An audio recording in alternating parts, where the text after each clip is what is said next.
യേശുവിനെ ക്രൂശിലെ ജയാളി സ്തുതിച്ചിടാം യേശുവിനെ സ്തുതിക്കവൻ യോഗ്യനേ. കൈകൾ ഉയർത്തി സ്തുതിക്കട്ടെ. Hallelujah hallelujah. കഴിഞ്ഞ ദിവസങ്ങൾ എന്താ പറഞ്ഞത്? ഒരു സാക്ഷ്യം എന്ന് പറയണത് അവർക്ക് എൻ്റെ കലിബറുണ്ട്, അവർ മെറിറ്റോറിയസ് ആണ്. അതുകൊണ്ട് അവരവരെ തന്നെ വിശ്വസിച്ചുകൊണ്ട് അവർ IELTS എഴുതുകയാണ്. പക്ഷേ അത് 3 ഫ്ലോപ്പായിപ്പോയി. പിന്നെ അവർക്കത് ഭാരപ്പെട്ട ഒരു വിഷയമായി മാറി. ഭാരപ്പെട്ട വിഷയമെന്ന് പറയണത് നമുക്കറിയാം. ഇപ്പോൾ ചില വീടുകളിലൊക്കെ ഉള്ള ഏറ്റവും വലിയ പ്രശ്നം എന്താ? അവർക്ക് വീട് വെക്കാൻ പറ്റണില്ല. എന്താ വീട് വെക്കാൻ പറ്റാത്തത്? അവരുടെ പേര് സ്ഥലമില്ല. എന്താ സ്ഥലമില്ലാത്തത്? ഭാഗോടപടി ചെയ്തിട്ടില്ല. എന്താ ഭാഗോടപടി ചെയ്യാത്തത്? മുന്നാധാരമില്ല. ഇങ്ങനെ കുറേ പ്രശ്നങ്ങളാണ്. അപ്പോൾ വർഷങ്ങളായിട്ട് അപ്പൂപ്പന്മാരുടെ കാലം മുതൽ മുന്നാധാരമില്ലാതെ തറവാടിൻ്റെ പൊതു സ്വത്തായിട്ട് കിടക്കണമ്പോൾ നമ്മൾക്ക് അവിടെ വീട് വെക്കാൻ പറ്റത്തില്ല. നിന്ന് താമസിക്കുന്ന വീട് നമ്മൾ താമസിച്ച് ഉറഞ്ഞ് താഴെ വീഴുന്നതല്ലാതെ ഒന്നും ചെയ്യാൻ പറ്റത്തില്ല. മെയിൻ്റനൻസ് ചെയ്ത് കഴിഞ്ഞാൽ ഉടനെ അടുത്ത അവകാശം കൊണ്ട് കേസ് കൊടുക്കും. അതാണ് പ്രശ്നം. മെയിൻ്റനൻസ് പോലും തൊടാൻ പറ്റുന്നില്ല. ഇതാണ് ഭാരപ്പെട്ടെന്ന സംഭവം. ഈ ഭാരപ്പെട്ട വിഷയം ഉടമ്പടി എടുക്കുമ്പോൾ വെറും 45 ഡേയ്സിനുള്ളിൽ ഇത് ലഘുവായിട്ട് വന്നത് കാണാം. അതാണ് ഈ ലൈറ്റ് വെയ്റ്റനിങ് എന്ന് പറയുന്നത്. ഇതുപോലെ തന്നെയാണ് അവർക്ക്. ഇപ്പോൾ കഴിഞ്ഞ ദിവസങ്ങളിലൊരു സാക്ഷ്യം എന്ന് പറയുന്നത് മകളുടെ ഇപ്പം സുകുമാരൻ്റെ മുരട് മൂർക്കം പാമ്പിൻ്റെ ഇടയിലൂടെ സുകുമാരൻ്റെ അമ്മയുടെ കരഗ്രഹിച്ചുള്ള സുകുമാരൻ്റെ ആത്മീയ യാത്രയെന്ന് പറഞ്ഞൊരു സാക്ഷ്യമുണ്ട്. എൻ്റെ അമ്മയെ തിട്ടപ്പോൾ തന്നെ ഇപ്പോൾ 1 ലക്ഷത്തോളം അടുത്തായി. അതെന്താ കാര്യം? മുരട് മൂർക്കം പാമ്പ് ഇതിൻ്റെ ഇടയിലൂടെ പരിശുദ്ധ അമ്മയുടെ കരം ഗ്രഹിച്ചുള്ള സുകുമാരൻ്റെ ആത്മീയ യാത്ര. എന്താ അവരുടെ വിഷയം? എന്താ അതിൻ്റെ വിഷയം എന്ന് പറയണത്, അയാളുടെ അദ്ദേഹത്തിൻ്റെ മകള് MBBS സ്റ്റുഡൻ്റാണ്. അപ്പോൾ MBBS സ്റ്റുഡൻ്റായ പക്ഷേ എന്താ പ്രോബ്ലം എന്ന് വെച്ച് കഴിഞ്ഞാൽ ഇവളുടെ സബ്ജക്റ്റ് വൈസ് ഒക്കെ ക്യാച്ച് ചെയ്യാൻ പറ്റണില്ല. അത് ഭാരമാണ്. നമ്മൾ സംസാരിക്കുന്നത് ലൈറ്റ് വെയ്റ്റനിങ്ങിനെ കുറിച്ചാണ്. അതായത് ലഘുത്വം, ഭാരലഘുത്വത്തെക്കുറിച്ച് സംസാരിക്കണം. ഉടമ്പടിയുടെ ഒരു പ്രധാനപ്പെട്ട ഇഫക്റ്റാണ് ഈ ഭാരലഘുത്വം. ആ സുകുമാരൻ്റെ സാക്ഷ്യം അത് ഭയങ്കര സാക്ഷ്യമാണ്. എന്ന് വെച്ച് കഴിഞ്ഞാൽ അവരെന്നാ ചെയ്തെന്ന് വെച്ചാൽ മകൾ അവിടുന്ന് ഇട്ടിട്ട് പോന്നു. ഹോസ്റ്റലിൽ നിൽക്കാൻ പറ്റാത്ത രീതിയിൽ പഠനം കണ്ടിന്യൂ ചെയ്യാൻ പറ്റണില്ല. അതൊരു ഡിപ്രഷൻ മോഡിലായിപ്പോയി ആൾ. നമുക്കറിയാം ഒത്തിരിയേറെ ഡിപ്രഷനുള്ള ആൾക്കാർ ഇവിടെ വരും. അവർക്കുള്ള കപ്പാസിറ്റികളൊക്കെ കൂടുതലാണ് അവർക്ക് അഭിമുഖീകരിക്കേണ്ടി വരുന്ന ജീവിത ഉത്തരവാദിത്വം. അങ്ങനെ വരുമ്പോൾ ചിലർ ഡിപ്രസ്ഡ് മോഡലാവും. കാര്യം ഒന്നും ചെയ്യാൻ പറ്റത്തില്ല. നമ്മൾ അവസാദമെന്ന് പറയും. ഭാരം മനസ്സിന് താങ്ങാൻ പറ്റാത്ത രീതിയിലാകുമ്പോൾ അവിടുന്ന് സാധാരണ മനുഷ്യൻ ചെയ്യണത് എന്താ? അവിടുന്ന് ഒന്നെങ്കിൽ കൂട് വിട്ടു പോരും. അതിന് ആത്മഹത്യ എന്നാണ് പറയണത്. ചില ആൾക്കാർ നാട് വിട്ടു പോയി കളയും. വീട്ടിൽ കടം കയറിയ കഴിഞ്ഞാൽ ആൾക്കാർ പോയി കളയത്തില്ലേ, അതിന് നാട് വിട്ടു പോകും. ആത്മഹത്യ ചെയ്തതിനെ കൂട് വിട്ടു പോകും. ഈ ഡിപ്രഷൻ നിസ്സാര കാര്യമല്ല. താങ്ങാൻ പറ്റത്തില്ലെന്ന് ഒരാൾക്ക് തോന്നിക്കഴിഞ്ഞാൽ പിന്നെ അവർ ഉടനെ അവിടെ നിന്ന് ഒഴിവെടുത്തിട്ട് ചിലപ്പോഴവർ വിശ്വാസമില്ലാത്തവരുടെ ആത്മഹത്യ ചെയ്യും. അല്ലാത്തവർ രാജ്യം വിട്ടുപോകും. അല്ലാത്തൊരു വട്ടായിട്ട് തന്നെ തുടരും. വട്ടായിട്ട് തുടരണം. വീട്ടിൽ തന്നെ ഉണ്ടാകും, പക്ഷേ വട്ടായി പോകും. വട്ടായിട്ട് തുടരുന്നതിൻ്റെ ഉദ്ദേശം എന്ന് വെച്ച് കഴിഞ്ഞാൽ പിന്നെ അവരാരും ആക്രമിക്കത്തില്ല. കടക്കാർ വന്നാലും വെളിവില്ലാത്ത മനുഷ്യരോട് എന്ത് സംസാരിക്കാനാണ്? ഭാര്യക്കാണെങ്കിൽ പോലും കുടുംബത്തിൽ പൈസ ഇല്ല എന്നുണ്ടെങ്കിൽ മകളുടെ ഹോസ്റ്റൽ ഫീസ് ഇല്ലെങ്കിൽ മാനസിക രോഗമുള്ള ആളോർക്ക് എന്ത് സംസാരിക്കാനാണ്? അപ്പോൾ അതിൽ നിന്ന് ഒളിച്ചോടാൻ വേണ്ടി സ്വയമായിട്ടൊരു മനുഷ്യൻ കണ്ടുപിടിക്കുന്ന മാർഗമാണ് ചില സൈക്കോസിസായിട്ട് വരുന്ന രോഗങ്ങൾ. എല്ലാം അങ്ങനെയാണെന്നൊന്നും ഞാൻ പറയണില്ല. ചിലതെല്ലാം ഇതുപോലെ ഫ്ലീയിങ് ആയിട്ടുള്ള ടെൻഡൻസിയാണ്. ഒന്നെങ്കിൽ വീട്ടിൽ തന്നെ അവർ മനസ്സ് വിട്ടു പോകും, വീട്ടിൽ തന്നെ ഉണ്ടാകും. അല്ലെങ്കിൽ വീട് വിട്ടു പോകും, അല്ലെങ്കിൽ രാജ്യം വിട്ടു പോകും. ഇങ്ങനെ ഒരു വ്യത്യസ്തമായ, അതാണ് ഈ ഡിപ്രഷൻ എന്ന്. അപ്പോൾ ഈ ഭാരം ചികിത്സിക്കപ്പെടേണ്ട ഒരു വിഷയമാണ്. ഭാരമെന്ന് പറയുന്നത്, മനസ്സിൻ്റെ ഭാരം ശരിക്കും ചികിത്സിക്കപ്പെടേണ്ട വിഷയമാണ്. അത് ഡൈക്കാർഡിന മോർഫിനെ കഴിച്ചിങ്ങനെ മയങ്ങിയിരുന്നത് കൊണ്ടൊന്നും അതൊക്കെ കണ്ണിപ്പൊടിയിടാനേ പറ്റത്തുള്ളൂ. അത് ഡയറക്റ്റ്. അതുകൊണ്ടാണ് ഈശോ പറയണത്, അധ്വാനിക്കുന്നവനെ, ഭാരം വഹിക്കുന്നവനെ നിങ്ങൾ എൻ്റെ അടുത്ത് വരിക, ഞാനെന്ത് ചെയ്യും? ഞാൻ നിങ്ങളെ ആശ്വസിപ്പിക്കാം. എന്താ കാരണം? ഞാൻ ശാന്തശീലനാണ്, പിന്നെന്താണ്? വിനീത ഹൃദയനാണ്. എന്ത് ചെയ്യണം? നിങ്ങൾ എന്നിൽ നിന്ന് പഠിക്കണം. അപ്പോഴേ വ്യഗ്രത കാണിക്കരുത്. ഉടനെ വണ്ടിയുടെ അകത്ത് കിടന്ന് ഓടാൻ നോക്കരുത്. ഉടനെ വണ്ടിയുടെ അകത്ത് കിടന്ന് ഓടി വണ്ടിക്ക് മുമ്പ് എത്താൻ വേണ്ടി വ്യഗ്രത കാണിക്കരുത്. നിങ്ങൾ എന്നിൽ നിന്ന് പഠിക്കണമെന്നാണ് പറയണത്. ക്രിസ്തുവിൽ നിന്ന് പഠിക്കണം വേണ്ടത്. വെച്ചാൽ എല്ലാ വിഷയങ്ങൾക്കും അതിൻ്റേതായിട്ടുള്ള കാലികമായിട്ടുള്ള സൊല്യൂഷൻസ് ഉണ്ടാകും. അതുവരെ യു മസ്റ്റ് വെയിറ്റ്. അച്ഛൻ പറഞ്ഞ മനസ്സിലായില്ലേ? ഈശോയിൽ നിന്ന് പഠിക്കുക എന്ന് വെച്ച് കഴിഞ്ഞാൽ ഈശോയുടെ ഒരു സമീപന രീതിയുണ്ട് വിഷയങ്ങളോടുള്ള. നമ്മൾക്ക് ആ വിഷയം അപ്പം തന്നെ പരിഹരിക്കണമെന്നാണ് നിങ്ങൾ പറയണത്. ചില വിഷയം അപ്പം തന്നെ പരിഹരിക്കാൻ പറ്റത്തില്ല. വെയിറ്റ് ആൻഡ് സീ ആണ് ചില വിഷയങ്ങൾ. ഇപ്പം തന്നെ ഉദാഹരണത്തിന് take the word of God 11:28 Mathai സ്ലിഹ ശ്രുതിക്കട്ടെ. അധ്വാനിക്കുന്നവരും ഭാരം വഹിക്കുന്നവരുമായ നിങ്ങളെല്ലാവരും എൻ്റെ അടുക്കൽ വരുവിൻ. അപ്പോൾ എല്ലാവരെയും വിളിച്ചിരിക്കുകയാണ്, എല്ലാ ജാതിക്കാരെയും വിളിച്ചിട്ടുണ്ട്, ക്രിസ്ത്യൻസിനെ മാത്രമല്ല. മനസ്സിലായില്ലേ? ഈശോയുടെ വചനത്തിൻ്റെ ഒക്കെ രീതി, അഡ്രസ്സിങ് ഭയങ്കരമാണ്. പബ്ലിക് അഡ്രസ്സിങ് ആണ്. പിന്നെ ഇത്തിരി കടിക്കട്ടുകായിട്ടുള്ള കാര്യങ്ങൾ പറയുകയാണെങ്കിൽ ഈശോ ശിഷ്യന്മാർ അത് മനസ്സിലാക്കാൻ പറ്റുന്ന രീതിയിൽ ശിഷ്യന്മാരോട് മാത്രം പറയും. അത് രഹസ്യമായിട്ട് പറയത്തുള്ളൂ. അത് ബൈബിളിൽ അതുണ്ട്. പക്ഷേ പൊതുകാര്യങ്ങൾ, പൊതുജീവിതത്തിലെ കാര്യങ്ങൾ ഓപ്പൺ ഫോറത്തിലാണ് ഈശോ സംസാരിക്കുന്നത്. വെച്ചാൽ പുറത്ത് പബ്ലിക്കാണ്. അതാണ് അധ്വാനിക്കുന്നവരും ഭാരം വഹിക്കുന്നവരായ നിങ്ങൾ എല്ലാവരും. എല്ലാവർക്കുമാണ് മുൻതൂക്കം. അല്ലാതെ ഈശോനെ ആദ്യം ഈശോനെ ബാപ്റ്റിസം വഴി സ്വീകരിച്ച ആൾക്കാർ മാത്രമല്ല, എനിബഡി ഈശോനെ കേൾക്കാൻ മനസ്സുള്ള എല്ലാവരെയുമാണ് ഈ ആശ്വാസത്തിലേക്ക് വിളിച്ചിരിക്കുന്നത്. അത് നിങ്ങളെല്ലാവരും എൻ്റെ അടുത്ത് വരിക. അടുത്ത വചനം വായിച്ചേ. ഞാൻ നിങ്ങളെ ആശ്വസിപ്പിക്കാം. ഇന്ന് ലോകത്തിൽ ഒരു മനുഷ്യനും ഈ മനുഷ്യരാശിയോട് സംസാരിക്കാത്തൊരു സംഭവമാണ്. എന്താണ്? ഞാൻ നിങ്ങളെ ആശ്വസിപ്പിക്കാം. നമുക്കെത്രയോ സമാരാധ്യന്മാരെ മതസ്ഥാപകരും അതുപോലെ തന്നെ ലോകഗുരുക്കളൊക്കെ ഉണ്ടെങ്കിലും മനുഷ്യനെ ആശ്വസിപ്പിക്കാമെന്ന് അവൻ്റെ മുഖത്ത് നോക്കി ജാതിയും മതവും നോക്കാതെ പറഞ്ഞ ഒരേ ഒരാളാണ് ഈശോ. അതാണ് ഈശോയുടെ ദൈവത്വം എന്ന് പറയണത്. കൈ ഇട്ടിച്ച് കർത്താവിനെ. ഒരു കാര്യം എനിക്ക് നിങ്ങളോട് കൈകൂപ്പി അപേക്ഷിക്കാനുണ്ട്. അതായത് നമ്മൾ പാടിയാലും പ്രാർത്ഥിച്ചാലും ഇതിലെല്ലാം നമുക്ക് ദൈവസ്നേഹം ഫീൽ ചെയ്യാതെ പാടുകയും പ്രാർത്ഥിക്കുകയും ചെയ്യാം. പക്ഷേ നിങ്ങൾക്ക് ദൈവ അനുഭവം വേണമെന്നുണ്ടെങ്കിൽ when you sing with a love of God, ദൈവസ്നേഹത്തോടെയാണ് അത് പാടേണ്ടത്. ഒരു വചനം കേൾക്കുമ്പോൾ എന്തുകൊണ്ടാണ് നമ്മൾ യേശുവേ സ്തോത്രമെന്ന് പറയണത്? അത് നമുക്ക് ആ വചനത്തോട് ഉള്ള ഒരു തുറവിയും വചനത്തിലുള്ള ആന്തരിക ആനന്ദവും ഉണ്ടാകുമ്പോഴുണ്ടാകുന്ന നമ്മുടെ ഓട്ടോമാറ്റിക് പ്രതികരണമാണ് യേശുവേ സ്തോത്രം എന്നുള്ളത്. പക്ഷേ ഇതെല്ലാം ഈ മെക്കാനിസം എല്ലാം വർക്ക് ചെയ്യേണ്ടത് ഔട്ട് ഓഫ് ലവ് ആണ്. ആധ്യാത്മികതയിൽ വളരണമെന്നുണ്ടെങ്കിൽ നിങ്ങൾ ആദ്യം തന്നെ ഒരു കൊയ്ത്തിനാണ് തയ്യാറാകണമെങ്കിൽ ആദ്യം അരുവ മുറിച്ചുള്ളതാക്കണ്ടേ, ഇല്ലേ? അതുപോലെയുള്ളൊരു നടപടിക്രമം ഇതിൻ്റെ അകത്തുണ്ട്. നിങ്ങൾ ദൈവാനുഭവത്തിനാണ് തയ്യാറായി വരുന്നതെന്നുണ്ടെങ്കിൽ ആദ്യം ചെയ്യേണ്ടത് ദൈവസ്നേഹം എന്നെ വർദ്ധിപ്പിക്കാൻ നോക്കണം. ഒന്ന് പ്രാർത്ഥിക്കുക, കൈനെഞ്ചത്ത് വെച്ച് പ്രാർത്ഥിക്കുക. കർത്താവായ ദൈവമേ, അങ്ങയുടെ ഓരോ വാക്കും, അങ്ങയെക്കുറിച്ചുള്ള ഓരോ ഗാനങ്ങളും, അങ്ങയുടെ നാമത്തിലുള്ള ഓരോ പ്രവൃത്തികളും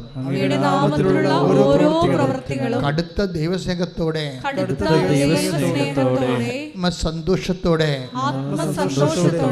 നിർവഹിക്കുവാൻ എനിക്ക് പ്രത്യേക അഭിഷേകം നൽകണമേ.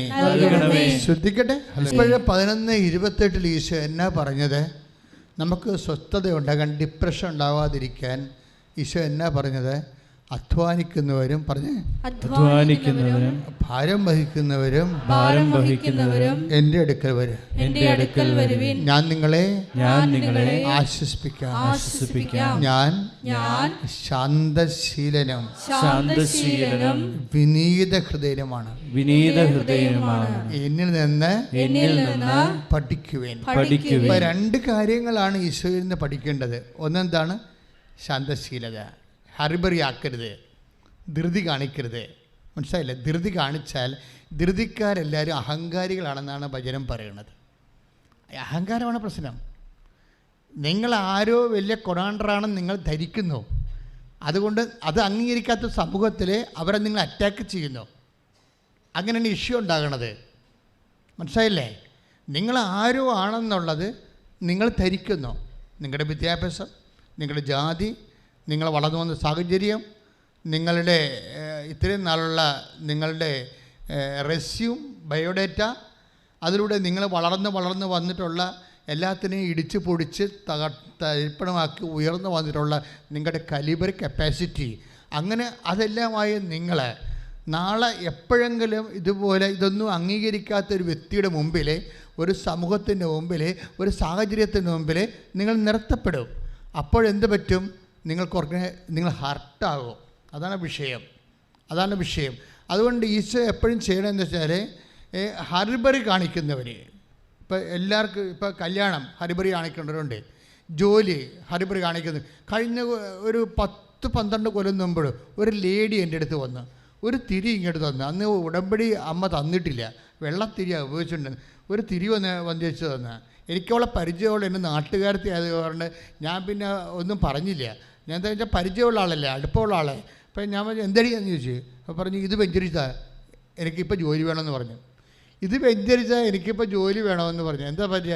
അവിടെ TTCയോ BEdോ കഴിഞ്ഞ് ഇറങ്ങിയതേ ഉള്ളൂ. അപ്പം തന്നെ അവൾ സ്കൂളിൽ കയറണമെന്ന്. അതിന് ഒരു തിരിയും പിടിച്ച് ദൈവത്തിനെ ഭീഷണിപ്പെടുത്താൻ ഇറങ്ങിയിരിക്കുക. അതാണ് പ്രശ്നം. ഞാനത് വെഞ്ചരിച്ച് കൊടുത്തൊക്കെ ജോലി കിട്ടി. പക്ഷെ ഞാൻ അവളുടെ ഒരു കാര്യം പറഞ്ഞു, ഈ മോഡ് നീ ആവർത്തിക്കരുത്. ഈ മോഡ്, ഈ രീതിയിലുള്ള നിൻ്റെ ഈ എന്താണ്, ഇപ്പം തന്നെ പിടിച്ചാൽ എല്ലാം പിടിച്ചടക്കാൻ വേണ്ടിയുള്ള ഈ വ്യഗ്രതയില്ലേ, ഇത് ആവർത്തിക്കരുത്. അറ്റാക്ക് വരെ ഉണ്ടാകും കുറച്ച് കഴിയുമ്പോൾ. കാര്യം ജീവിതം അങ്ങനെയല്ല, സാഹചര്യങ്ങൾ അങ്ങനെയല്ല. എപ്പോഴെങ്കിലും ഒരു സംഭവം നടന്നു എന്ന് പറഞ്ഞ് അതേ മോഡിൽ നിങ്ങൾ ദൈവത്തിനെ എപ്പോഴും അളക്കരുത്. അങ്ങനെ വന്നാൽ ഇന്നല്ലെങ്കിൽ നാളെ ദൈവം നിങ്ങളുടെ കൈവിട്ടു പോകും. എന്താ കാര്യം എന്ന് വെച്ച് കഴിഞ്ഞാൽ, ദൈവത്തിൻ്റെ രീതിയല്ല നിങ്ങളുടേത്. എന്താ പ്രശ്നം വെച്ചാൽ, നിങ്ങളിൽ നല്ലൊരു ശതമാനം അഹങ്കാരമുണ്ട്. ധൃതി കാണിക്കുന്നവരിൽ എന്താ ഉള്ളത്? പരിശുദ്ധാത്മാവ് പ്രവർത്തിക്കാത്ത അഹങ്കാരമുണ്ട്. വലിയ കാര്യങ്ങൾ ദൈവത്തിന് ചെയ്യാൻ പറ്റത്തില്ല. ചെറിയ വല്ല പണി കിട്ടണമൊക്കെ നടന്നു ജോലി കിട്ടും. വലിയ കാര്യങ്ങൾ ദൈവം ഉദ്ദേശിച്ചിട്ടുണ്ടെങ്കിൽ ചെയ്യാൻ പറ്റത്തില്ല ധൃതിക്കാർക്ക്. അതെന്താ കാര്യം വെച്ച് കഴിഞ്ഞാൽ, ഈ ഈശോ എന്താ പറഞ്ഞത്? ഞാൻ ശാന്തശീലനാണ്, പിന്നെന്താണ്? വിനീത ഹൃദയനാണ്. ഈ വിനീത ഹൃദയം ഉണ്ടായാൽ മാത്രമേ വലിയ കാര്യങ്ങൾ ചെയ്യാൻ പറ്റത്തുള്ളൂ. അതാണ് മരിയ സ്പിരിച്വാലിറ്റി. അതാണ് ലൂക്ക 1:49. ശ്രുതികട്ടെ. ലൂക്ക 1:49. ശക്തനായവൻ എനിക്ക് വലിയ കാര്യങ്ങൾ ചെയ്തിരിക്കുന്നു, അവിടുത്തെ നാമം പരിശുദ്ധമാണ്. അതൊക്കെ 48 വായിച്ചേ. അവിടുന്ന് തൻ്റെ ദാസിയുടെ താഴ്മയെ കടാക്ഷിച്ചു. അതാണ് സംഭവം. അത് വലിയ കാര്യങ്ങളും മേജർ ഡ്യൂട്ടി വിഷയം.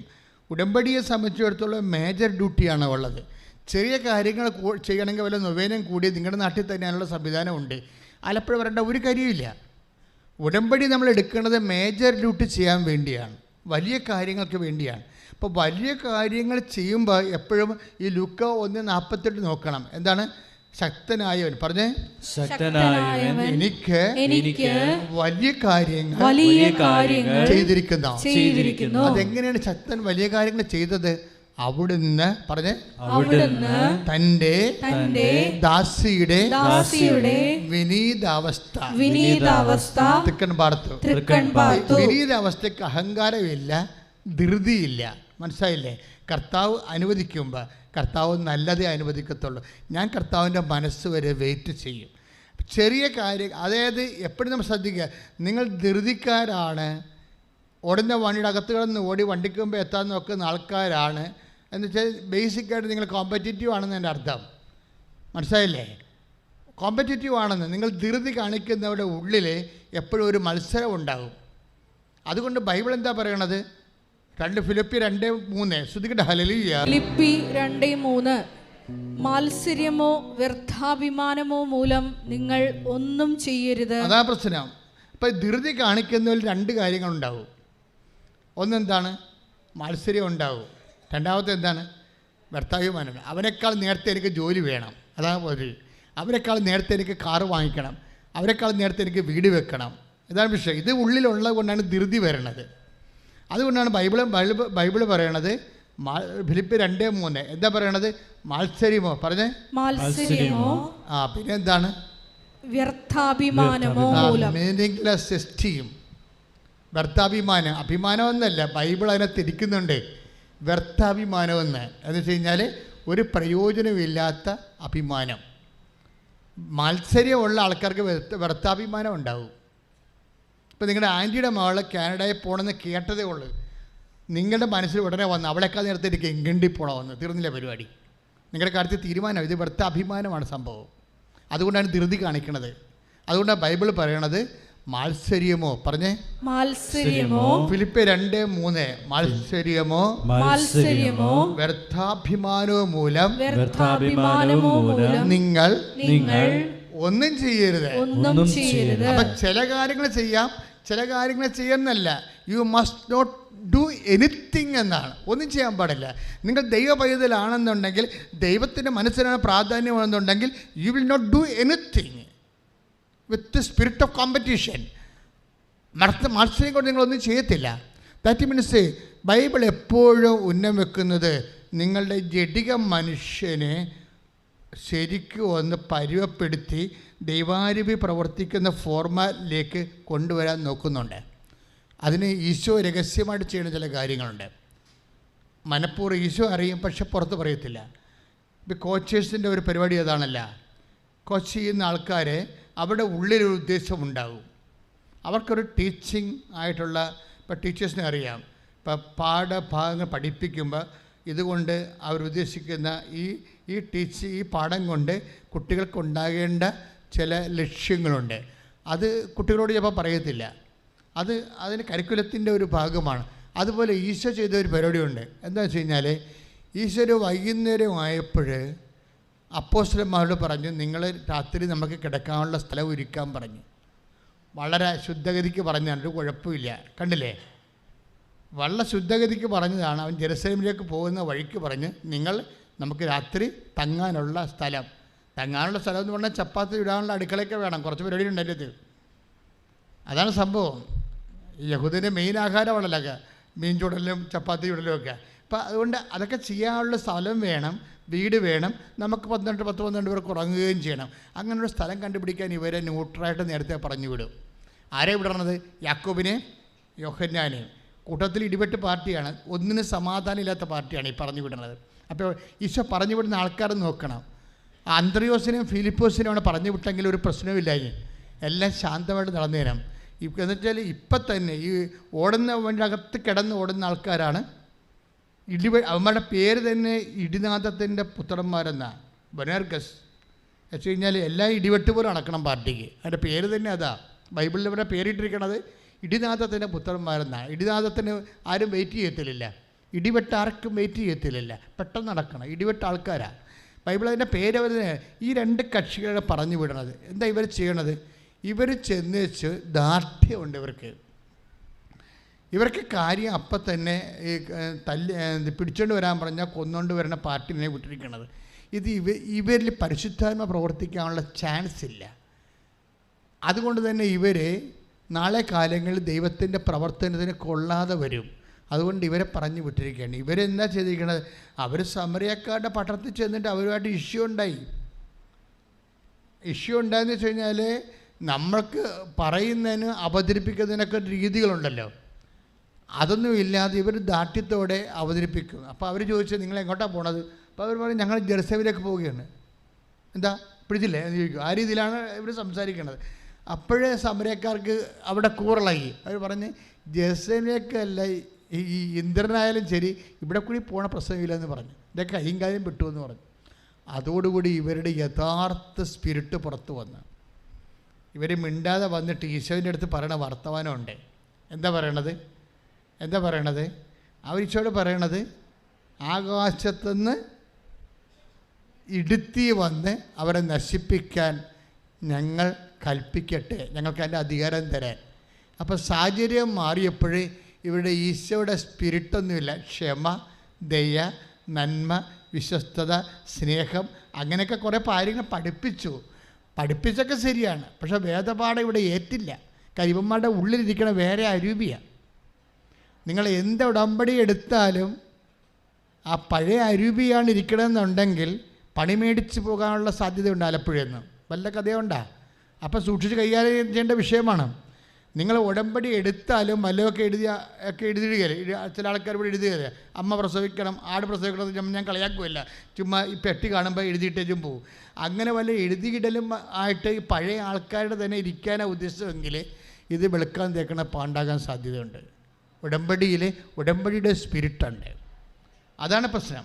അവരെന്താ പറയുന്നത്? ഇവർ പറയണത് ഞങ്ങൾ ഇവരോട് എന്തെല്ലാം പറഞ്ഞിട്ടുണ്ടെന്നറിയാം. ഇതിനുള്ളിൽ ഈ ആകാശത്തുനിന്ന് അഗ്നി ഇറങ്ങി സമറിയക്കാരെ നശിപ്പിക്കട്ടെ എന്ന് ഞങ്ങൾ കൽപ്പിക്കട്ടെ എന്നാണ് ഈശോയോട് ചോദിക്കണത്. അപ്പോൾ ഈ കക്ഷികൾ ഇത്രയും നാൾ പഠിച്ച വേദപാഠം, കർത്താവിൽ നിന്ന് പഠിച്ച വചനങ്ങൾ എല്ലാം ഇവർ മറന്നു.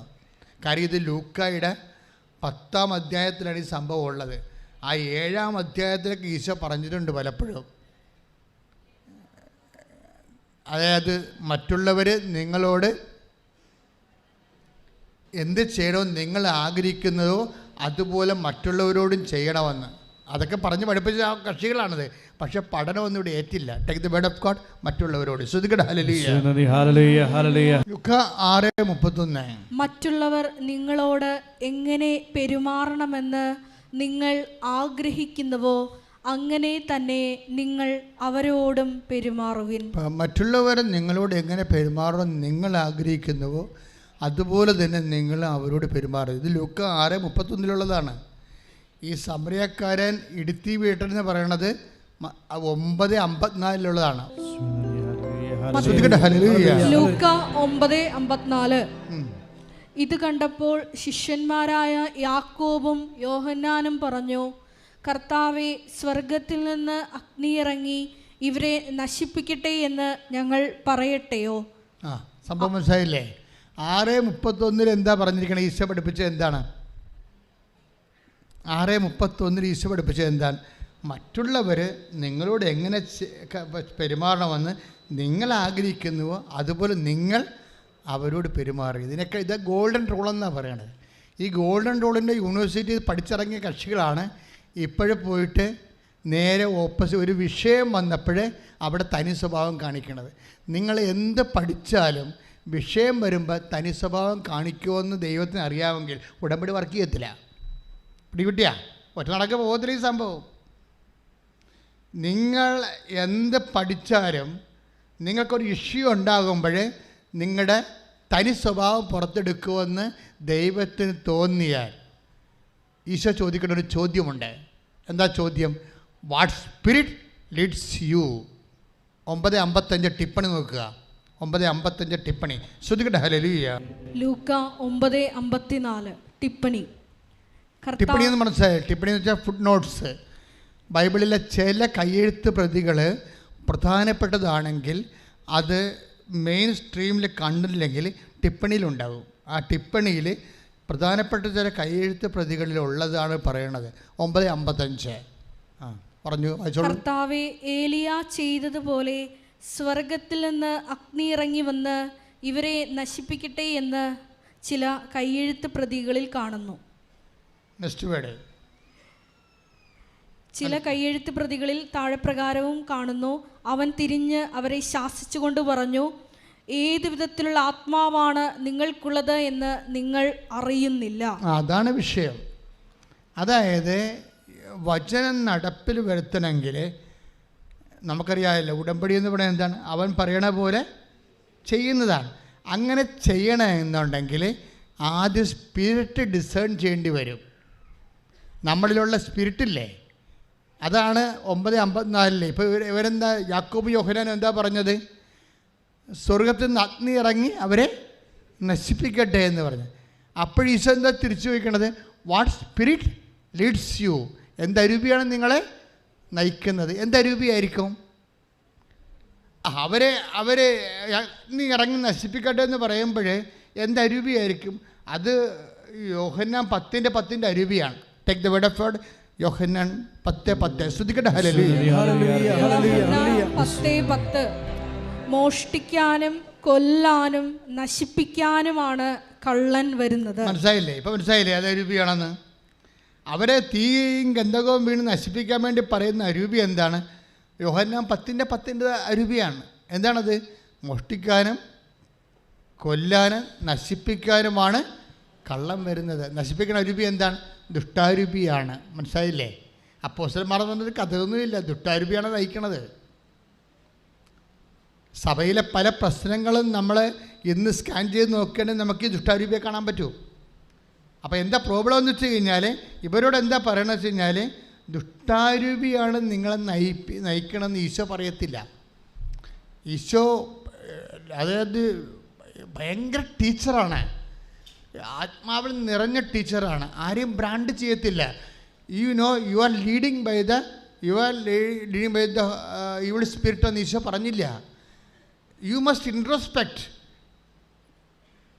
നിങ്ങളത് ആന്തരികമായിട്ട് ശോധന ചെയ്തെടുക്കണം. എന്ത് ചെയ്യണം? What spirit leads you? എന്തരൂപിയാണ് നിങ്ങളെ നയിക്കണമെന്ന്. ഇത് ഓരോരുത്തരുടെ ചുമതലയാണ്, വേറെ ആരും പറയേണ്ട ചുമതലയല്ല. നിങ്ങൾ ഓരോ പ്രവർത്തനങ്ങളിൽ നിന്ന് ഓരോ വ്യക്തിയും കണ്ടെടുക്കണം. ഉടമ്പടി ചെയ്യുമ്പോൾ അവൻ പറയണ പോലെയാണ് ചെയ്യേണ്ടതെങ്കിൽ, അങ്ങനെ ചെയ്യണമെങ്കിൽ ചുമ്മാ ചെയ്യാൻ പറ്റത്തില്ല. 3 അരൂപിയുണ്ട്. ഏതരൂപിയാണ്? ദുഷ്ടാരൂപി, ലോകാരൂപി, ദൈവാരൂപി. പിടികിട്ടിയ? ക്ലിയർ അല്ലേ? അപ്പം നിങ്ങൾ അവൻ പറയണ പോലെ ചെയ്യാനനുസരിച്ചിട്ട് ചില ആൾക്കാർക്ക് ചെയ്യാൻ പറ്റണില്ലല്ലോ, രോഗികളെ കാണാൻ പറ്റണില്ലല്ലോ, ചില ആൾക്കാർ രോഗികളെ കുളിപ്പിക്കാൻ പറ്റണില്ലല്ലോ, ചിലർക്ക് ഭക്ഷണം കൊടുക്കാൻ പറ്റണില്ലല്ലോ, ചിലർക്ക് പത്രം പോലും കൊടുക്കാൻ പറ്റണില്ലല്ലോ. You are guided by the evil spirit. മനസ്സിലായില്ലേ? എന്നുവെച്ചാൽ അഹങ്കാരത്തിൻ്റെയും അതുപോലെ ഒരു മനുഷ്യരുടെ പേടിയുടെ അരൂപിയാണ് നിങ്ങൾ നയിക്കപ്പെടുന്നു.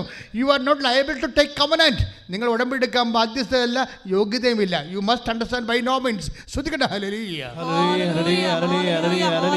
9:55 അല്ലെങ്കിൽ 9:54 ലൂക്കാസ് വിശേഷത്തിന് ടിപ്പണിയിൽ ഈശോ ചോദിക്കുന്ന ചോദ്യമാണ്, വാട്ട് സ്പിരിറ്റ് ലീഡ്സ് യു? എന്തരൂപിയാണ് നിങ്ങളെ നയിക്കുന്നത്? ഉടമ്പടി അവൻ പറയണ പോലെ ചെയ്യണതാണ്. പക്ഷെ ചെയ്യണമെന്നുണ്ടെങ്കിൽ പല അരൂപികളും നമുക്ക് ചെയ്യാൻ പറ്റും. ദുഷ്ടാരൂപി ചെയ്യാൻ പറ്റും, ലോകാരൂപി ചെയ്യാൻ പറ്റും. പല കാര്യങ്ങളിലും വന്നിരിക്കുന്ന മത്സരങ്ങളെല്ലാം മത്സരത്തിലാണ് നിങ്ങൾ ഉടമ്പടിയിൽ നിയോഗങ്ങൾ വെച്ചിരിക്കണമെങ്കിൽ അത് ലോകാരൂപിയിലാണ്, വർക്കൗട്ട് ചെയ്യത്തില്ല. മത്സരത്തിലാണ് നിങ്ങൾ ഒരു സ്ഥലം വിൽക്കാൻ പോകുമെന്ന് വിചാരിച്ചോ, സ്ഥലം വിൽക്കണമെന്ന് വിചാരിച്ചോ, അകലെ കിടക്കുന്ന സ്ഥലമാണ്, നമുക്കവിടെ പോയി നോക്കാനൊന്നും പറ്റത്തില്ല, നാട്ടുകാരെ കൈകേറുകയാണ്, അതൊക്കെ ശരിയാണ്, ആ പ്രശ്നങ്ങളെല്ലാം ശരിയാണ്, അതിനകത്ത് തെറ്റാണ്. പക്ഷേ നിങ്ങളത് വിൽക്കാൻ പോകുന്നത് എന്തിനാണ് വിൽക്കാൻ പോണത്? നിങ്ങൾ വിൽക്കാൻ പോകുന്നതിൻ്റെ കാരണം 2 കാര്യങ്ങളാണ്. ഒന്ന്, ഒരു നില കൂടി എടുക്കാൻ ഉദ്ദേശിക്കുന്ന വീടിന്, അത് കുഴപ്പമില്ല, മകളുടെ കല്യാണമാണ്, അതൊക്കെ പറഞ്ഞ ദൈവം അനുവദിക്കും. പക്ഷേ അതിനുശേഷം നിങ്ങൾ കാറിൻ്റെ ബ്രാൻഡ് മാറ്റാൻ പോകുന്നു, അതും ചില സമയത്ത് ദൈവം അംഗീകരിക്കും. പക്ഷേ ഉദ്ദേശം എന്താണ്? മത്സരമാണ് എൻ്റെ ഉദ്ദേശമെങ്കിൽ പണി പാളാൻ സാധ്യതയുണ്ട്. അയൽവാസികളുടെയും ബന്ധുക്കളുടെയും കാറിനേക്കാൾ മേത്തരം കാറ് മേടിച്ചിട്ട് അവിടെ മേക്കെട്ട് കയറാനാണ് നിങ്ങളുടെ ഉദ്ദേശമെന്നുണ്ടെങ്കിൽ നിങ്ങൾ അടപ്പിൽ വെച്ച് വെള്ളമെടുത്ത് വാങ്ങി വെക്കേണ്ടി വരും. നടക്കത്തില്ല. കാര്യം അരൂപി വേറെയാണ്. അതാണ് ചോദ്യം. What spirit leads U? ചുമ്മാ അങ്ങനെ കൊണ്ടുവന്ന് കെട്ടിത്താത്തിയിട്ടൊരു കാര്യമില്ല. നിങ്ങളുടെ അരൂപി എന്താണ് നിങ്ങൾ അറിയണം.